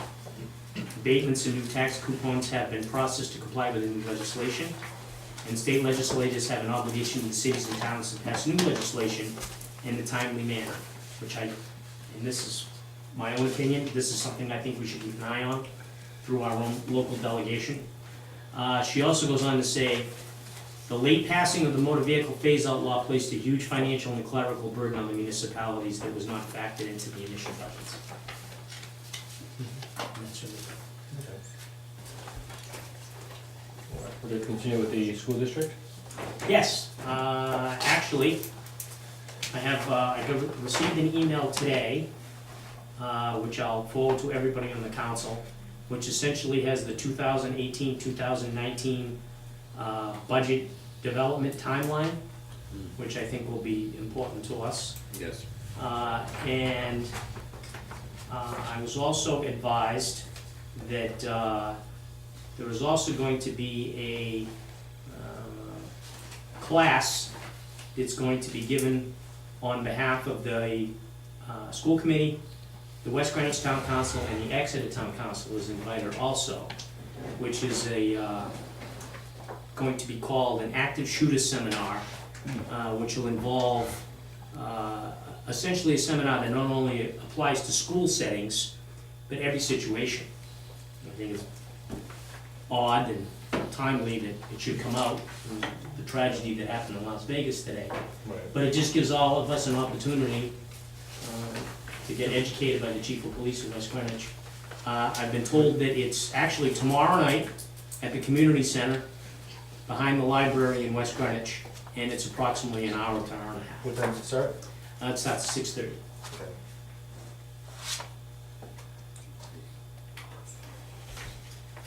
So I will forward the timeline to everybody with regards to the budget development of the school district. And that's all I currently have, unless Diane Allen's still here. Oh, Do you have anything you'd like to add? Only the October 1st, so we don't have the numbers yet, Mhm. but it looks like it's around 48% Exeter, 52% West Greenwich. So ours is not gonna increase Yeah. per pupil, so, which is good. But, you know, the numbers really aren't October 1st, obviously, so. It was yesterday, so. Okay, thank you. That's all I have, Mr. President. Thank you. Councilmember Ellis is unavailable, so we'll continue down to I, public safety. Not much to report this month, it's quiet out there, Stefan says, but keep your eyes open, it's still hurricane season, that's all I got. And the Rural Land Preservation Trust Committee, I did not meet with them this month, I don't even know if they did meet this month, I think they took a month off. I think they tried to schedule something, but they just couldn't. Because I didn't get any emails from them, so. No, I think they tried, but they couldn't get a date that they all. Yeah, okay. Next I have the Exeter Public Library. As you guys heard earlier, they are having a fundraiser on October 14th from 10 to 3 at Yago Valley. So there's a little fall festival. I encourage the public to attend. That's my report. I have nothing new to report on the North Kingstown Preserve. Moving on to M, Town Council Assistant Ken. One quick thing is that, Lynn forwarded to me, and I just came from the state, it's about there's a statewide permitting fee public hearing for building permits, and draft regulations. You know that there's been a lot of push from the state to do e-permitting, and we haven't really been receptive to it. So we haven't had representation at any of the state meetings, or any of those going down there, because we just don't want to do it. In this document, they've already proposed that there's a fee schedule for the town of Exeter. And the public hearing is on Thursday, October 26th at 10 a.m. So I didn't know if you wanted to request that the building inspector go, Ron, or would somebody else from the council want to go and represent the town? They've already put a fee schedule on there for Exeter and all municipalities. Let's see, I'll be asking Ron, give him a heads up, I understand he's working part-time. He couldn't take retirement. There definitely has to be somebody that knows what they're talking about. I'm sorry, Ken, what'd you say? There has to be somebody that knows what they're talking about. Right. You know, it could be- Yeah, we asked the building inspector. That goes me out. His representative, if you know somebody that would be able to, one of the other inspectors that knows it well. Maybe Hal. Unless anybody on the council wants to go, but I'm not. You don't want me up there. Not my area of expertise. Alright, so I say can you ask? Ron? Yeah, here you go. Fucking You're gonna talk now? Yeah, and once again, You have a I'm sure he copy of that probably one? didn't get that. He probably didn't get that, right? yeah, he probably did, I don't know if he got it. I don't know if the, hearing is on that. right. I don't know what the distribution list they use, the one they used to use. All right, see, let me see. I'll let you know in a second. Yeah. Other than that, did you talk about the, Richmond's hazard mitigation plan? Richmond, or how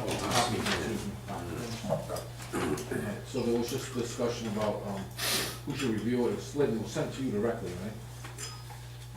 For the town's approval, and I said, well, it should be, obviously, coming from the town, it should be approved by the town council, or if there's any comment, to come from the council, so it's really your recommendation on who should review it and submit that to the council.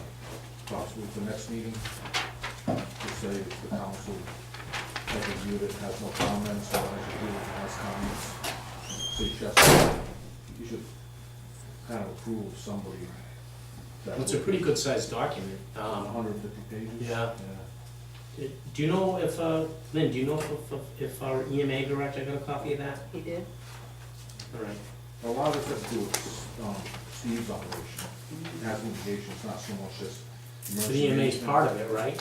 Not as much as the mitigation piece is really about the public works Right. and, planning department. So Stefan's has a little piece of it, but, I think Steve plays an important role in that plan. Okay. They wanted their comments by October 16th, or 2 Right. weeks from tonight, You're not getting that. so I don't know if we wanted to. We'll have both of them read it. Stefan's probably already read it. I'm sure. And a lot of spoiled Do land, I we mean, want, yeah, do we want to approve their comments at the November meeting, or do we want a special meeting to approve their comments? I just thought that, you didn't want them, because in their plan, they're gonna have to write this up, they suppose it's to the town council for comment, and then whatever comes back is gonna be documented in their plan. So you wanna make sure, even though it could be just, mundane, at least We that wouldn't even wait like a year for it. Right. And they send it, want an answer in 2 weeks? Yeah, that's the way it works. So you just wanna make sure that the town's covered, so something that is detrimental to the town of Exeter is put in there, that the town doesn't look like there was no comment made, or, so I don't know if you want to. I would have Steve and Stefan read it, give us the comments, we'll vote on it next month. 2 weeks. 2 weeks. You already read it, right? Okay. Already read it. Took the Evelyn Wood sped reading course. If I get another rainy day, I'll put it at the end of my rainy day list. So that's fine, Lynn? Steve and Stefan are gonna review it and give comments for the November meeting. Yeah. Can you notify whoever sent it to you, of that situation? Notify what? The person that sent it to you? Yeah.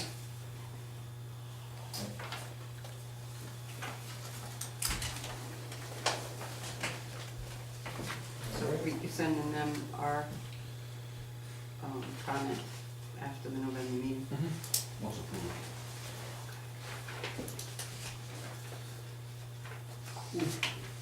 Anything else, Ken, this evening? Oh, that's it, sorry. Moving on to the solicitor's report, Jim? I can guarantee you this, I won't be as windy as Ken. A lot of work. Wow. There are 3 things.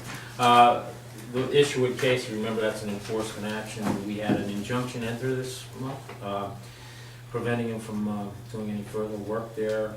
There's gonna be some discovery going on during this month, and then the matter will probably be briefed or tried if it needs to be thereafter. So that case is moving along. Browning Mill Pond Arcadia case, the state on Friday filed their reply brief, and it's pretty interesting. I will send a copy to Lynn and have her distribute it to the town council members if they wish to plow through it.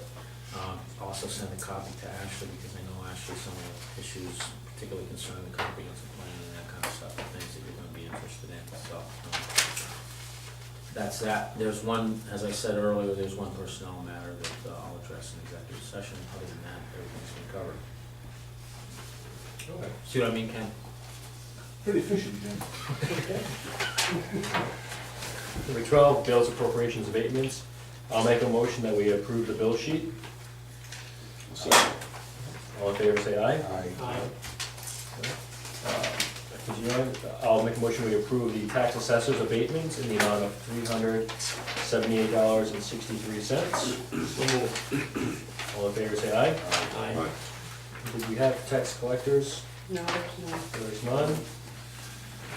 All right, other administrative issues.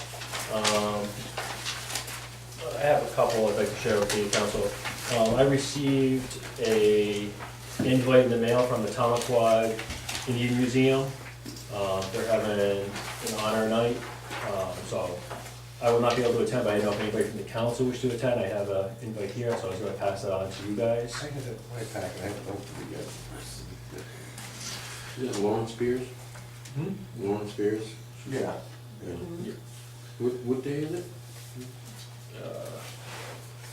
It's Saturday, the 21st, from 11:30 to 3 o'clock at Queenesset. I won't be in town that weekend. Sure. Do you want to need a recess?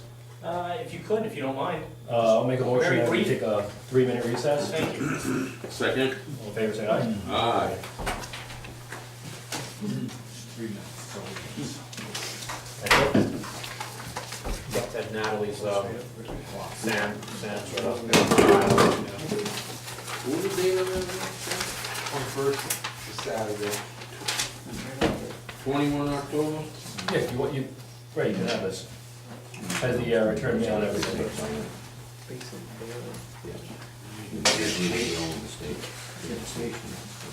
I mean, there's probably food too. I mean, according to Dave. I don't think I've been to one. Did we go to one of these ones? We didn't have one. We got invited to them We the got last invited 2 to years. one. The last 2 years we have. Yeah, you showed up.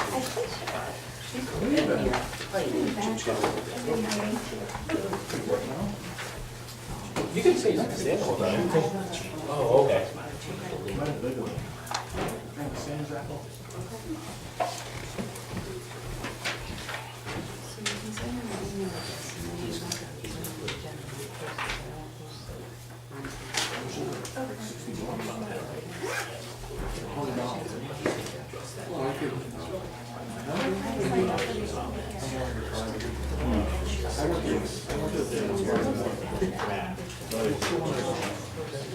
Talking, the drinks, and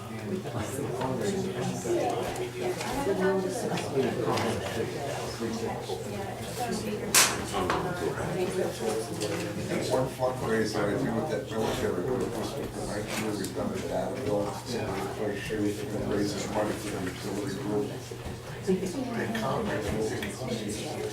couldn't wait for cakes. By the end of the day, it still cost me $250. You spoke at the public hearing for the business overlay. Yes, Yeah. I've got a neighbor I could, thank you. another matter.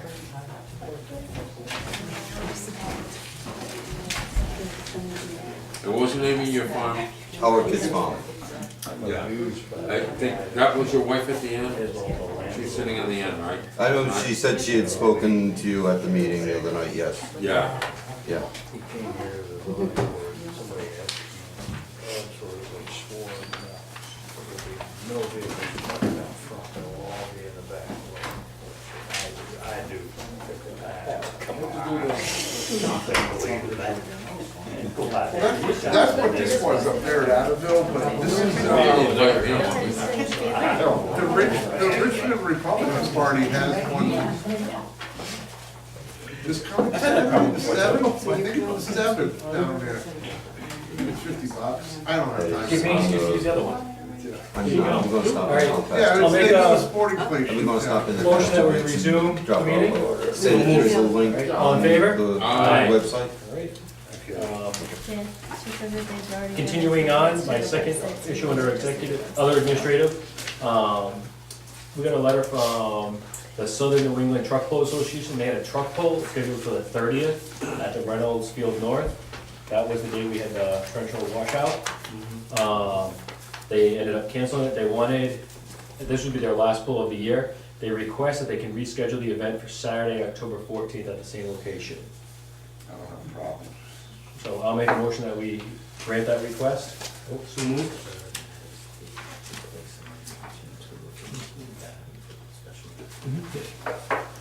So, all in favor? Aye. Aye. Alright. And my third, under, special meeting, is, I'd like to schedule a special meeting for us to meet. The planning board, in conjunction with our solicitors, we've been working on a moratorium on solar farms. I guess we ran out the legislation that we have in place. Is inadequate, it's causing some significant issues in terms of the planning board review. So they can place a moratorium, Jim has drafted it, so I'd like to schedule a meeting for us to discuss it at a special meeting later this month, instead of tonight, just introduce you guys to it first off. Just because it was only completed today, so it gives everybody at the council time to review it, come up with questions, so. Yeah, if I could just expound, the planning board and Ashley and with their special counsel drafted a proposal. I looked at it for form as I must under the charter. I made some suggestions to it. I've made those suggestions. I'll be able to forward copies to everybody tomorrow.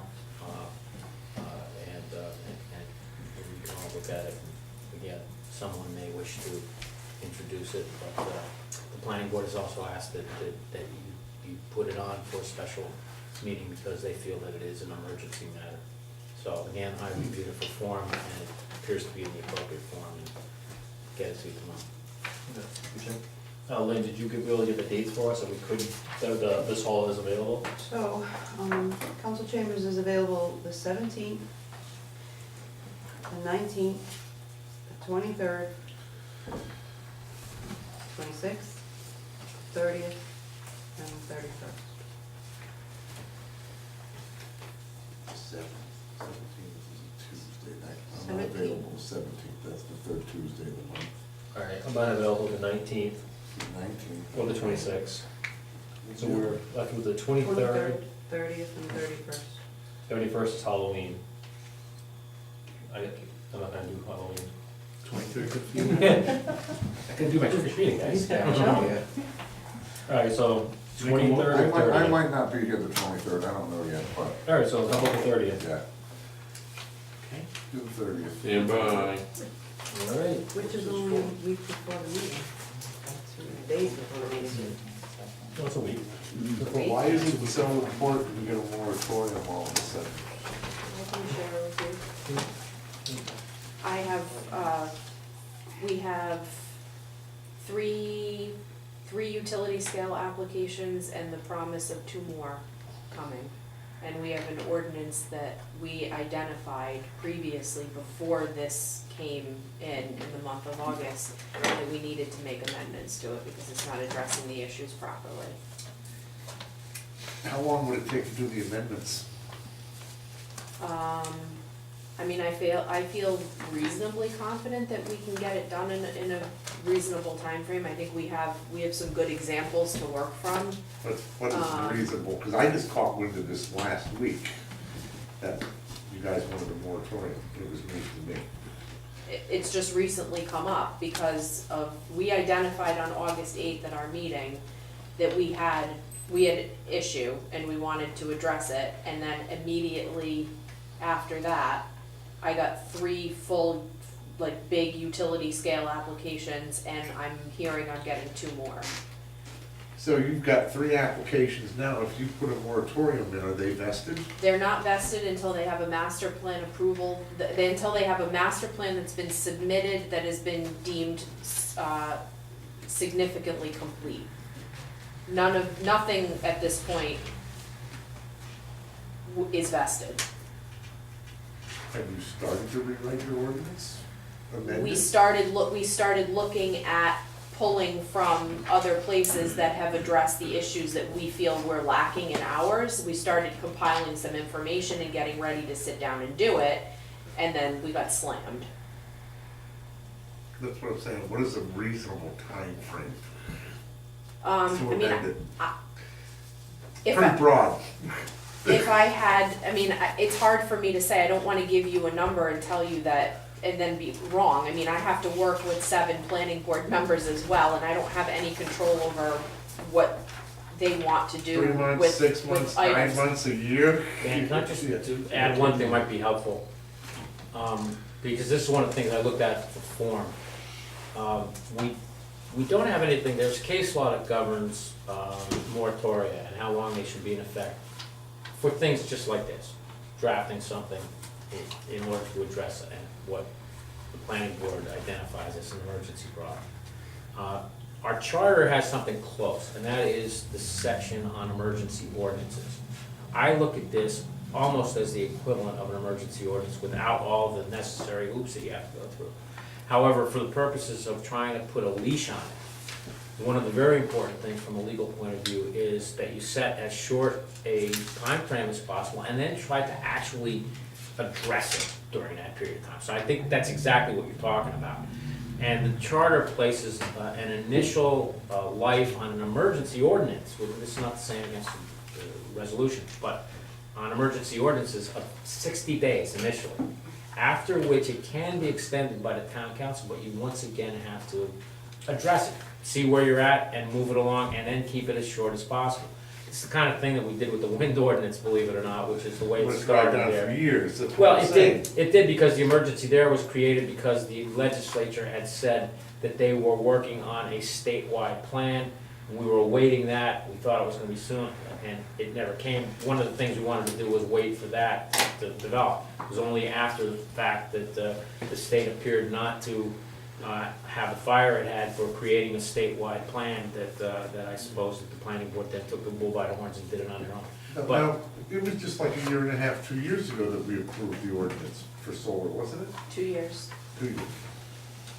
yeah, well, the planning board's, part of their rationale, one of the comments is that essentially the issues that have come up since that ordinance was drafted are unique and were unanticipated at the time that the ordinance went into effect.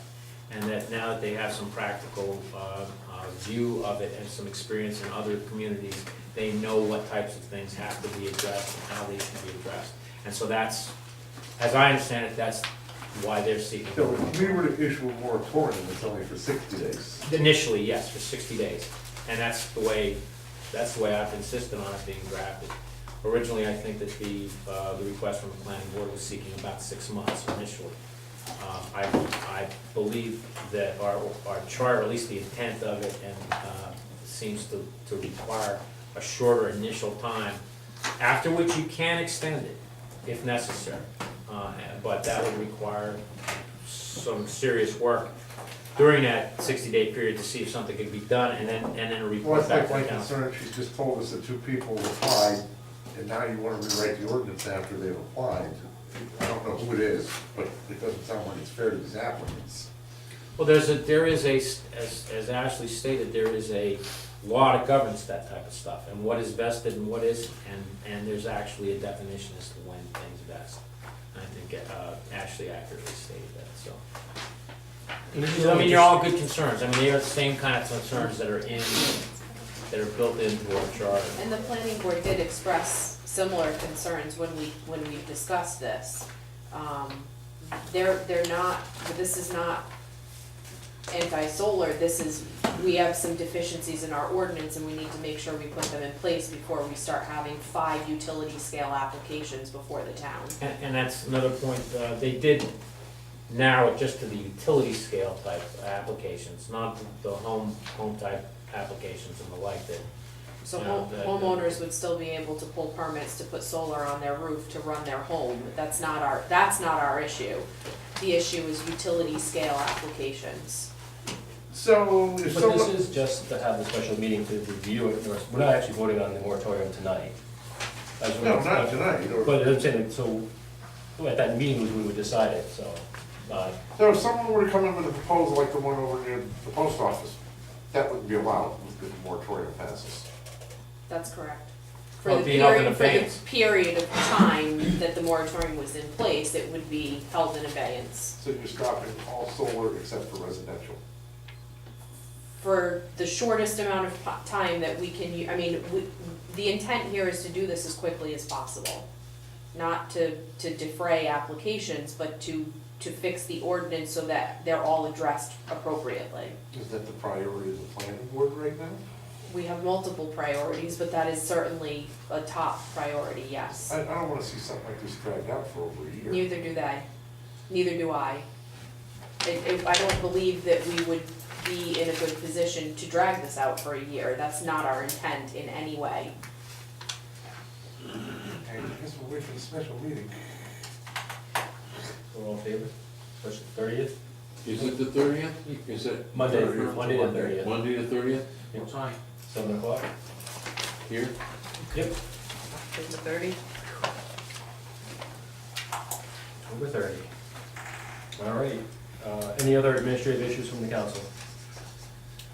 Right?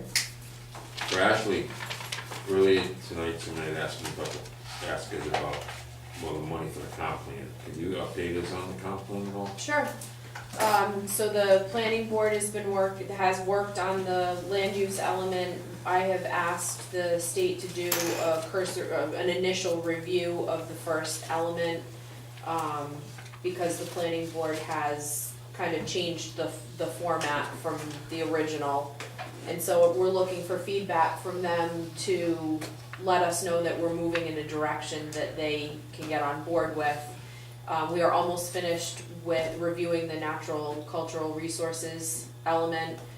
That's coming back to them for the last set of revisions that they did to it. So they'll look at that. Once they're comfortable with that, I will also send that to the state, and then I would like to sit down with the state and have a meeting with them about their initial review of those two elements and make sure that we're drafting this in a format that they can work with. And then we're gonna move on to elements going forward and update those in the same manner that we have been. How many elements total in the comp plan? Off the top of my head, without counting, 9. You're working on the third one? Yeah. One of those is an implementation element, which takes all of the action items from each of the elements and basically puts them into a matrix. All set. Perfect. I just want to say that we had complied with our fire marshal's request about opening an aisle in the middle, Oh. as you can see, just to let you know why we did that. So that was a request by our fire marshal. FYI. Continuing on, communications, Dan, you pulled number 25, which is a letter from Holly Otten.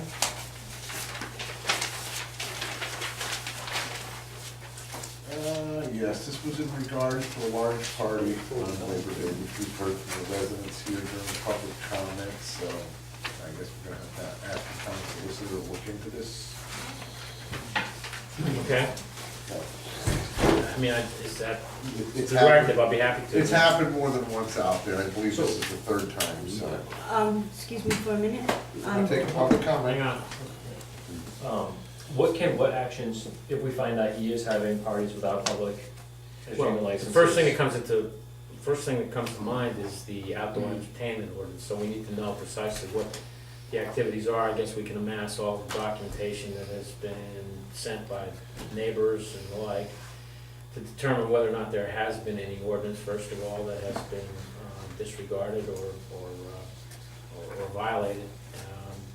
Someone mentioned zoning earlier. I have no clue whether or not this is a zoning violation as well, so we probably need some input from the zoning enforcement officer. Essentially do an investigation to find out what violations, if any, there are, and then make a recommendation to the council as to what the next course of action would be. As you know, if we do find that there is a violation or has been a violation of ordinances, then if the council wishes, you could direct me then to move to the next stage, which could be as little as calling a person in to show cause or to speak with them, or to, if you feel it's imperative enough to enforce the ordinances by going to court and doing what's necessary, almost like we did in the Isherwood case, so. So at this point, we would just direct you to do research to find out. Yeah, I'm gonna need all the correspondence that's come in on it, Lynn, including the minutes from the last few meetings that have been referenced by by the individuals that came out today. Any other information, then we're gonna need to, once again, speak with any enforcement officers that might also be involved. That's my suggestion, along the way. So it would be communications number 25, 43, 43 and communication number 42. Excuse me one moment, can I interrupt for a second? on that No, you last can't one? interrupt until they're ready. Okay, well, Okay, could you, hang on, if somebody has a question, or somebody in the audience, they'll recognize you, okay, but they're doing their business now. I'll discuss this, go through this and see if we can come up with anything. Who want to speak? Couple minutes each person. All right, I'm we're gonna try sorry. to do the same thing, we're gonna try to do the same 3 minutes we can get through right, this. I just had asked if I could reserve my comment on that matter to the, after, that's what I was just asking for my time to comment. Right, we on. can't, and when someone does that, we can't say yes or no whether you will get that time later in the meeting. So we always encourage everybody to speak their piece in the beginning, but, I'll keep it brief, I oh, promise. go ahead. So just speaking to Your this name? matter, my name is Jennifer Willis, 1542 Ten Rod Road. I'm across the street from Mr. Corey's who holds events. All I have to comment about is just my own personal opinion is that I would encourage the town to move towards enforcement of these because they have violated before.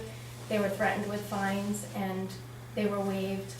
They were, came in, called to be reprimanded about being held accountable for what they've done. They didn't show up, or other parties showed up. So that's my opinion, is just to encourage for fines at the very least, some kind of accountability or consequence for disobeying the rules. That's it. Thank you. Thank you. You wish to speak as well? Hi, yes, I'm Brenda Shikori. These are false allegations. Number one, when my son was not called in front of you he came and applied for an entertainment permit when they all came out and spoke against him. Number two, this party did not happen the way anybody is proclaiming it to be. It's a whole, I came home from work at 11 p.m. There was about 20, maybe 22, 25-year-olds around that age under a tent in the rain. The signs went up in that letter that it's referred to. The week before, when we had a family gathering, people from out of town came for my daughter's graduation. There was no money-making event, there was no festival, it's just outright lie. Any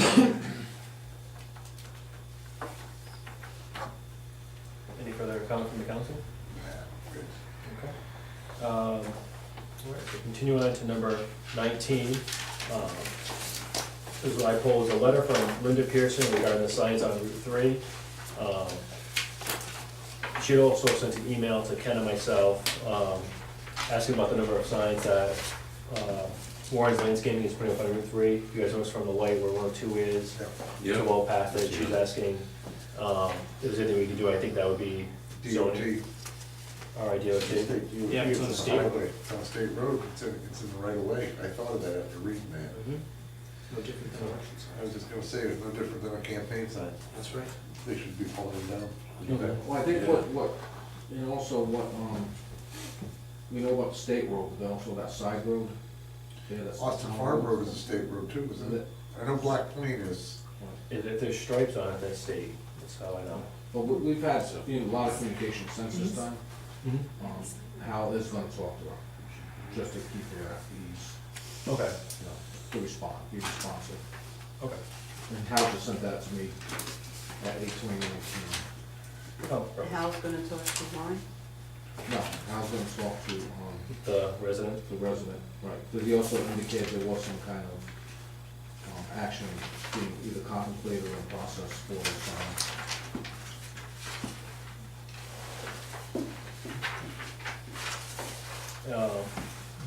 My last one I pulled was number 33, the request from Emily Simonelli to use Chelsea Park.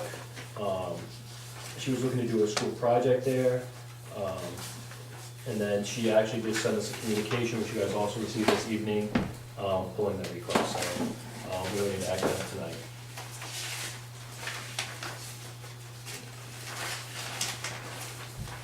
I guess it was a severe illness. She wanted to reschedule it though, Right, but she said at this time, she doesn't know based on the illness. Right. So I assume we just wait for future communications, we know what's going on in the library. This time, we're going to executive session, under item B, personnel issues and labor relations. Do you want anything else on B for you? No? All right, so I'll make a motion, we enter executive session under item B. I'll second. All in favor, say aye. Aye. So at this time, the public part of our meeting is closed. Thank you all for coming. Bye.